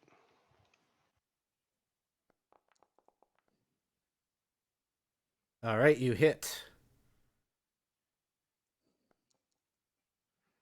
For 9 points. And then I will move over here. Hold on. What is that? Ah, That looks Something bad. terrible has happened. we all just got instantly killed. Got insta killed. You got hit by your friendly fire. There you go. Oh, did it apply the damage to everybody? Yeah, somehow. Yeah, Huh. looked like it did. Because I don't- Teasley even got hit by it. And Galileo and Lucinda. Yeah. I don't have anybody targeted, I'm there's your sure it problem. was at on least my not end. intentionally. I guess I don't know how to do that. How do you target in? I didn't know you even could. I was no, I applying. didn't either. I thought the DM has can- to if accept you- the damage. If you select a token and you right click on a damage source, you can apply it to whatever you're selected. Whatever you Okay. have selected. Ah. All right. So that was Teasley. Shay, it is your turn. She is going to slash out with her great sword.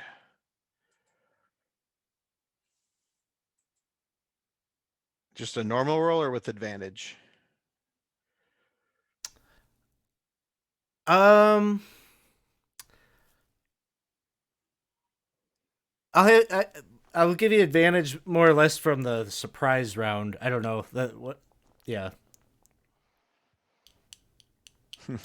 But an 11 will not hit. All right. She is going to stay put, kind of with her shield up, ready to protect if need be. Sounds good. We're skipping the owlbear. It's a surprise round. Absalom, it is your turn. All right, I'm gonna dance through the shadow. I mean, through the mirror image or the illusion, and just come right through and be like, Albert, how about you? And take two strikes. First one with the curved short sword, which is not macro broke. Sad.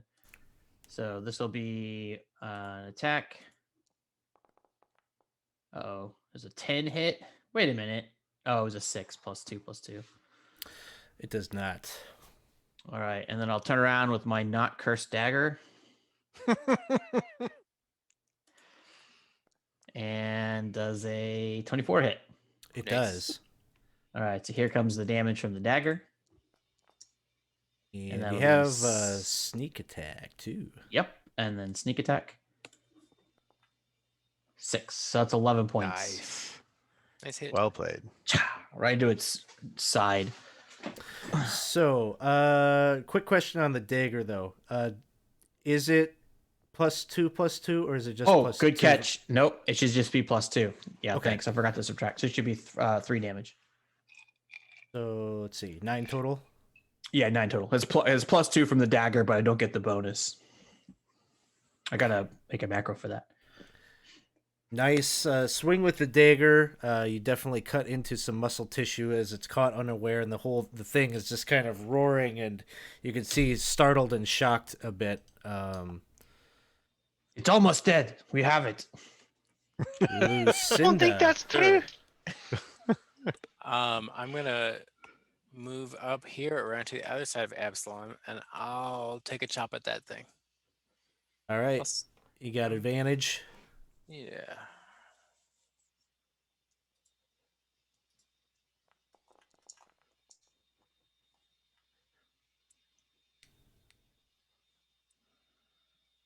That seems like it should hit a 23. 23 hits, And I was one-handed, so that'll be 7 damage. 7 damage. All right. And I have this slasher feat. His speed is reduced by 10 feet until the start of my next turn. All right.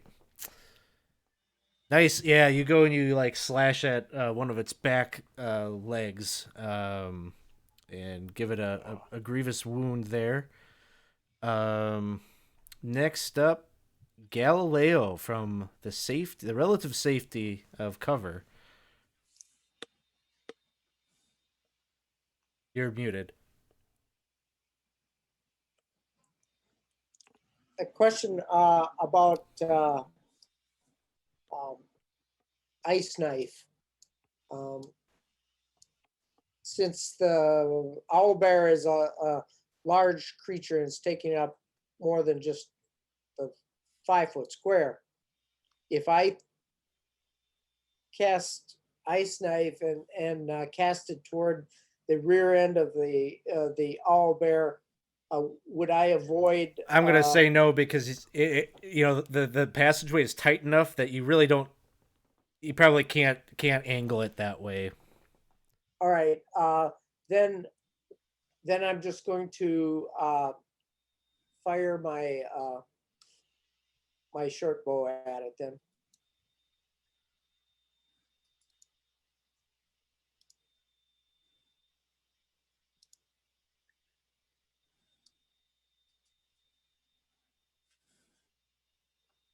How do I fire this thing?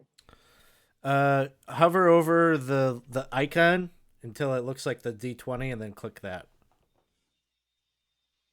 Okay.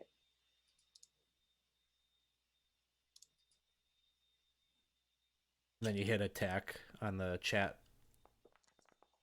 And a 12 will not hit. Are you not proficient with that? Is that what's... I thought druids were. I thought I was. Short bow. Maybe it's not marked on there. Do I have to mark it somehow?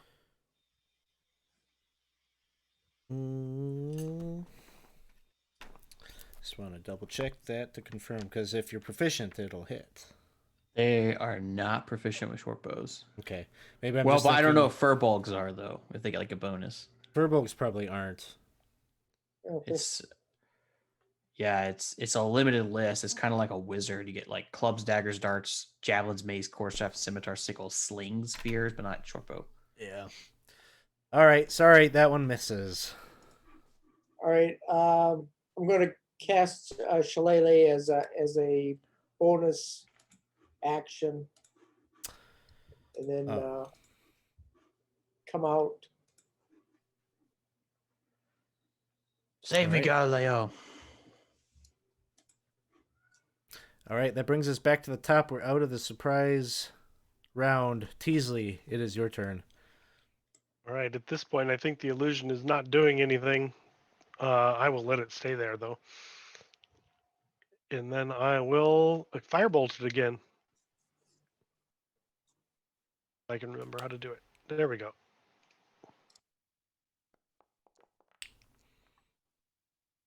$14 hits.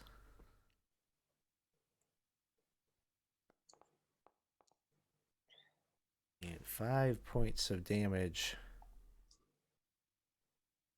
Try not to hit this on everybody. And that's it for me. I will not do anything else. All right.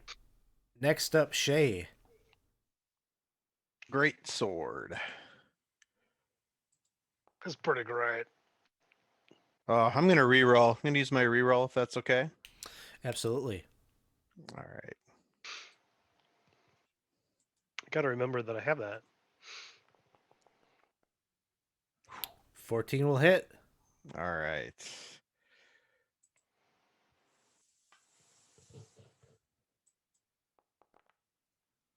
Eight points of damage. Hey, look, there's blood on the bear. He's looking pretty beat up. This assault, the surprise assault, this was a well executed plan, but it is pissed off as we turn to its turn. And Everything was going so well. think it's going to react to that last bit of damage it took as it looks directly at Shay. Excellent. It's going to bring up its claw and try to hit you with that.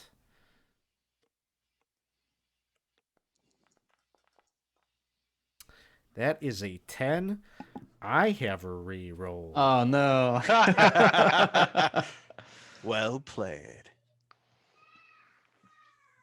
Let's see if he can do better. Nope, because he gets a Ooh. nat 1.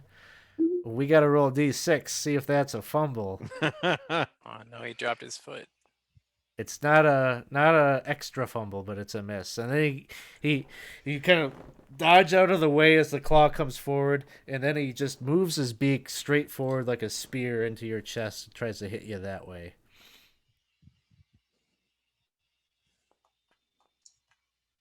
14. Does not hit. Again, you manage to duck and dodge out of the way. It basically stays right there, but you can see it seems like it's instinct. It's wanting to kind of backpedal away, but with all these swings coming at it, it just seems like its rage kind of keeps pulling it back into the fight here. Absalom, it is your turn. All right, I'm noticing that it attacked Shay and say, "Oh, thank God! I'll get the revenge for you, Shay." And then I will take a strike with my curved short sword. Nice. And it's a natural 20. So Nice. you can either take the critical hit like normal, or you can roll on a table to see. Alex, why would you even ask me that question? There's a I table? will- It's a table. I will roll on the table, even though I will say, considering I have sneak attack damage, it's probably mechanically not the smartest thing, but I will always choose that because it's cooler. So we're gonna roll on the table. All right. Agreed. Let's see what we've got. So this is with which weapon? The My short sword. Yeah. And slashing? Is that a stupid question? Is it Uh, slashing or piercing? Yeah, we said slashing because Slashing. it's a custom short sword. All right. When we roll the damage first and then the table, So, are you not proficient in scimitars? I am not, Oh, but I convinced Alex to let me have a curved short sword. So you could be a swashbuckler. Yeah. this is not a scimitar. Legally distinct from scimitars. I'm imagining Okay. it more like a hanger because he's like a pirate, you know. So Atlas. roll a d20. All right, here comes the D20. Oop. Oh, it's an 8. 8. Open gash. Roll your damage dice as normal, and the creature is bleeding. For the next minute, the creature loses 1d4 damage at the start of each of its turns until it uses an action to staunch the wound. Wow. All right. Well, it's gonna take 8 points from the slash, and then it will take an additional 5 points from the sneak attack damage, and then I'll twirl the little not cursed dagger to go in for another strike. I'm trying to recreate my fake story of like slitting its neck.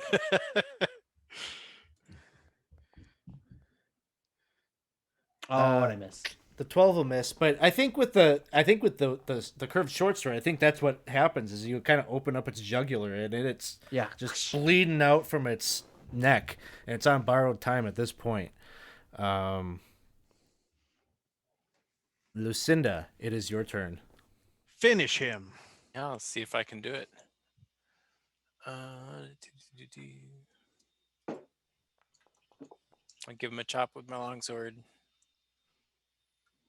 That'll hit. And for 11 damage. Ooh. Just kind of chopping away at him at this point. It's kind of grim. 11 points. How do you want to finish it? Well, I think Absalom kind of like laid it out, and now it's just on the ground bleeding, and so I just give it a good chop through the neck and put it out of its misery. You manage to do that, and the owlbear lets out one last growl, and is silent as soon as you deal the death blow here. And so, well done. You've executed this plan. You managed to get here at a time when it wasn't home, and you dissuaded the bandits from coming in. Although now that the owlbear is defeated, that is sort of like the next maybe thing on your agenda to talk about or think about. Escape with loot. Well, that was amazing. We did well, guys. Yeah, really. Go team. Dang. You all saw it pluck out my eye, right? I thought somebody was gonna die.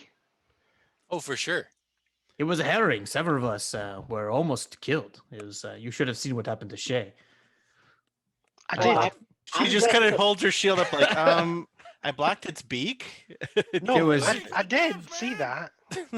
Terrifying. I mean, wait till we get home to the stomping goat or whatever the heck the place is, the stumbling ogre, and tell the story, this tale of our victory. Everyone will praise us, buy our drinks, and hire us for more owlbear slayings, maybe. I Do you, think they need would me, all. do you need me to like cut you a bit so you can pretend you got injured? Go right ahead. No, wait. We may have to fight those bandits. So That was gonna say we'll have even more praises sung about us if we take out the local bandit group here. I mean, I have a Hey, feeling. the bandits, you could intimidate them because they were scared of the owlbear. Now they should be even more scared of us because we took out the owlbear. I think we could scare them away, but then they're just gonna go rob people who are less capable of us. I like the Oh! idea of taking them out. What if we murder. what if we move the body of the owlbear and we do another illusion that looks like the owlbear sleeping and all of us dead in front of it? I like that idea, except I don't think they would come in if they think the owlbear is still alive. Could you Right, make it so look as though everyone's just dead? all of us dead and no owlbear. Yeah. I mean, do you think they're out there waiting to jump on us right now? If we just left quickly. I think it'd be really fun to make an illusion of all of us dead. And I like being able to control this battlefield. If we're out there on the cliffside and they have bow and arrows, we're sitting ducks. we could also So- throw fire in here. Okay, so I think we all need to start screaming like it's killing us, and then I'll make an illusion of all of us dead, and then we hide again. Just smear the owlbear's blood on our bodies, and then we can. Well, lay we down. have an illusion spell too. Oh, I that's don't- true. Yeah. Unless you really had your heart set on bathing in its blood. I'd rather not. Yeah. Okay. We'll I go won't with the stop illusion. you. You've got your thing. Yeah, I mean, to each his own, if that's your thing. I will go along with the party, I suppose. Shay like lies on the ground, her shield kind of out, her sword in the other hand, and just plays possum.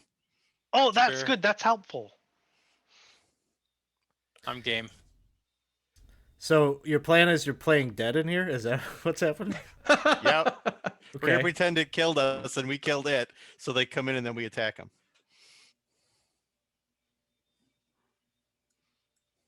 Okay. Well, okay. You're laying about in your positions in the cave. How long are you willing to wait? Yeah, so Teasley, what's your magic plan for luring them in here? They're gonna come for their stuff. Well, I don't Like know. someday. Why don't I go get them and I'll bring them and say, all of my friends were killed, but the loot is safe. I secured it and bring them here and then I can stab them in the back. Oh, I like this plan actually. That works unless they stab you in the front before you can finish talking. So just run away That's true. fast. But I know where the loot is. So do they. So did they. We hit it. This is too complicated.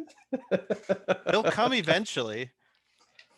Yeah, true, but I would like to pee outside. Just use the nest. We'll all turn around. Hey, I'm in the nest. I don't.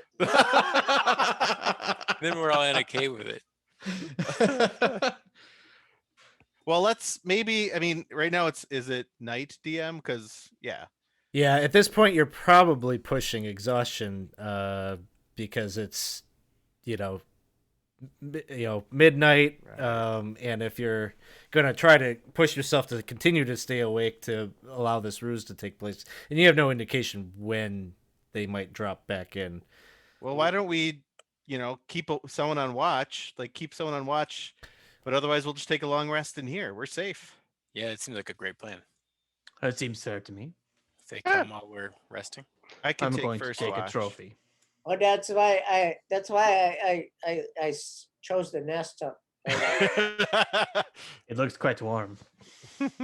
They've got like fleas and stuff. Yeah. I think he already had fleas to- already. Oh, that's all right then. So you will take a long rest in here. You will successfully do that. You'll be undisturbed. We'll take an will owl you- bear talon for a trophy. Okay, yeah, and probably, you feel like Byrne's probably the type of person that's going to ask for some kind of like verification of some sort. So taking something isn't a bad idea. Bandits don't come in after you. Morning comes. What would you like to do? Well, Let's me, just take a few of the better pieces of the treasure, and we'll deal with them in another day. I think that makes sense to me. So, Yeah. I mean, the stuff that's in there, just bear in mind it's big kegs and crates of Oh, right, ingots yeah. and stuff, I thought there might like be some smaller items that might be readily carried. I Could mean, probably there's some all ingots. take like 1 or 2 ingots. yeah, And exactly. that's about it. Like if you wanna pocket a copper ingot or a few, you could certainly do that. But the bulk of this isn't like most of it is like big bulk quantity of stuff that they were probably looking to ship out to make some money. Not We necessarily. were just like, being assholes adventuring for no equipment. reason. Well, they're bandits. Well, They stole it from somebody. They nearly killed us once. Well, long Not as we me. can't carry it, I'm going to tap one of the barrels and have a couple of beer. Well, not me either, but people I was with. Is it beer or is it like molasses or something? Either way. Mayonnaise. Either way. You're trying to assess. You're doing some tastings and whatever during your long rest, and there's some variety of things here. There's definitely a cask of fine dwarven brandy. This is top quality type of stuff. There's also halfling wine and Is it made from halflings? Yeah, right. Chunky. I think they'd be marked, the whatever it is. Is it made from halflings named Mark? they're not marked, but you're tasting them. There's Made enough. by half. Yeah, right. I'm tempted to just say we collapse this tunnel behind us, but that'll just make the bandits more desperate and likely to prey upon innocents. Well, Yeah. could we consider for 1 second that maybe this is legal tinder? Like maybe this is good, not tinder, but goods. Maybe they're just storing it here for. Well, they are highwaymen. I mean, they tried to rob us. Hey, They could also run a legitimate business. We could take this owlbear and prop him up toward the mouth of the cave, so they won't want to. From a distance, they're not going to get close enough to see that he's dead. I could keep them at bay for a while. Yeah, and then we just add this place to our come back with a cart list. There we go. We I'm gonna can take go- one look to see, Alex, if there's any hidden compartments and anything, if there's anything like underneath the casket, as we're like pulling ingots out, I'm just looking to see if there's any like a pouch that's tucked into a crevice with like gems in it, something actually valuable. Make an investigation check. Oh dang. I don't even know why I asked.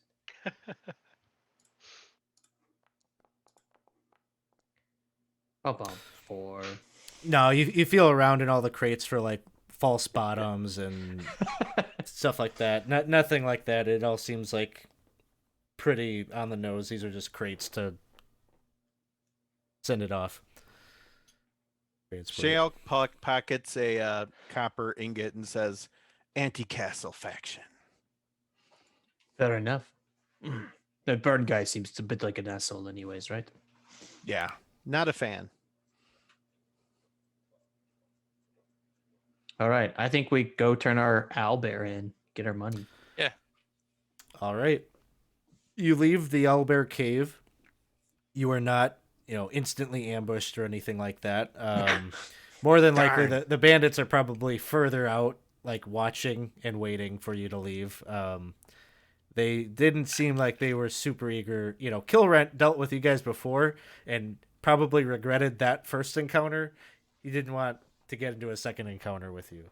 So you managed to get away just fine and navigate, your way back to Hamlet, where you produce the evidence of what you've done out in the Owlbear Cave, and he asks you about the battle, and he's quite impressed with the tactics that you employed to ambush it and get out of that without any of you getting touched by it.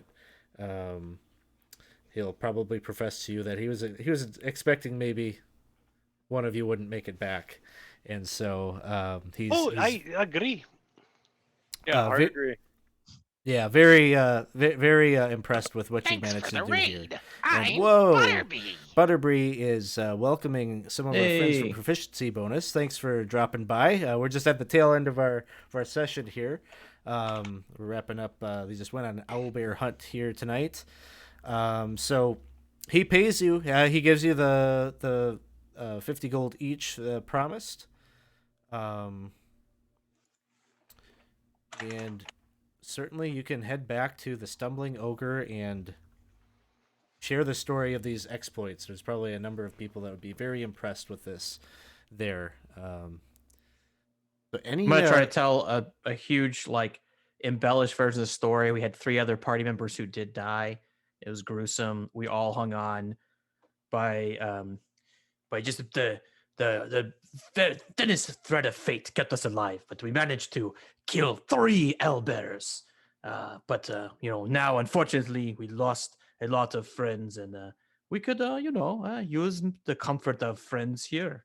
And I point at the tavern where I want them to buy us drinks.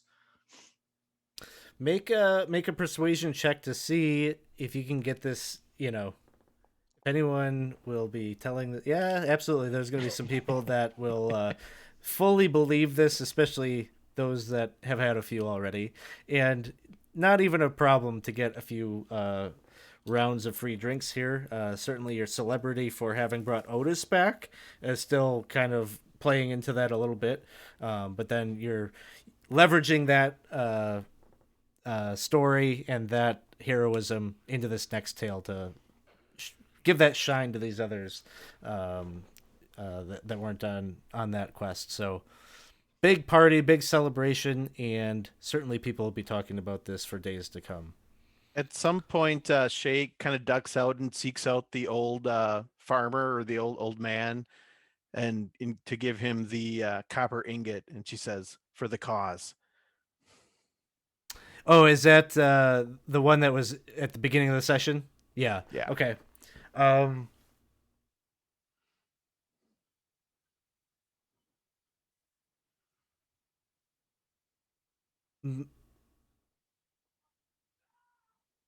As you do that, they accept it, and then he looks at you and he says,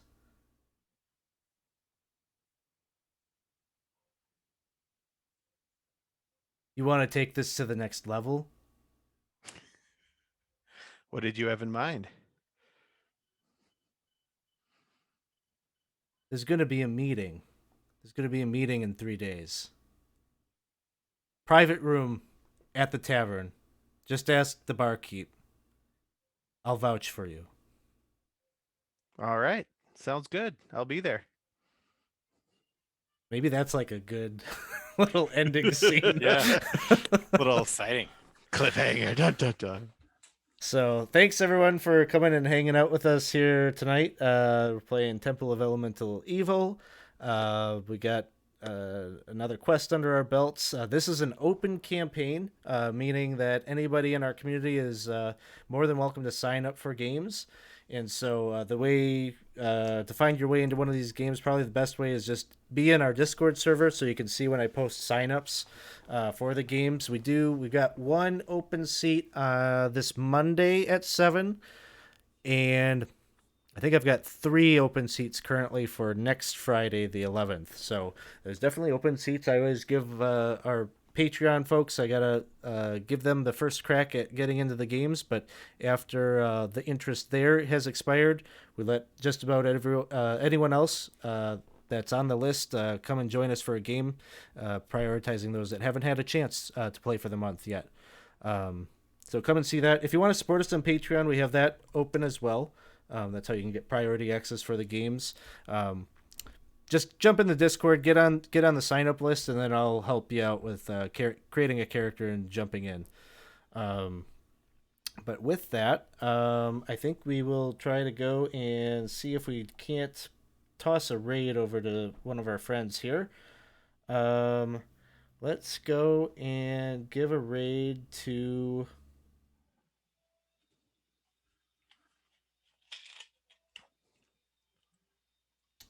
Let's give a raid to Holding Action. So we'll stop over there and say hello, and then we'll call it. So thanks, everyone. Have a good night, and we will see you all soon. Bye-bye.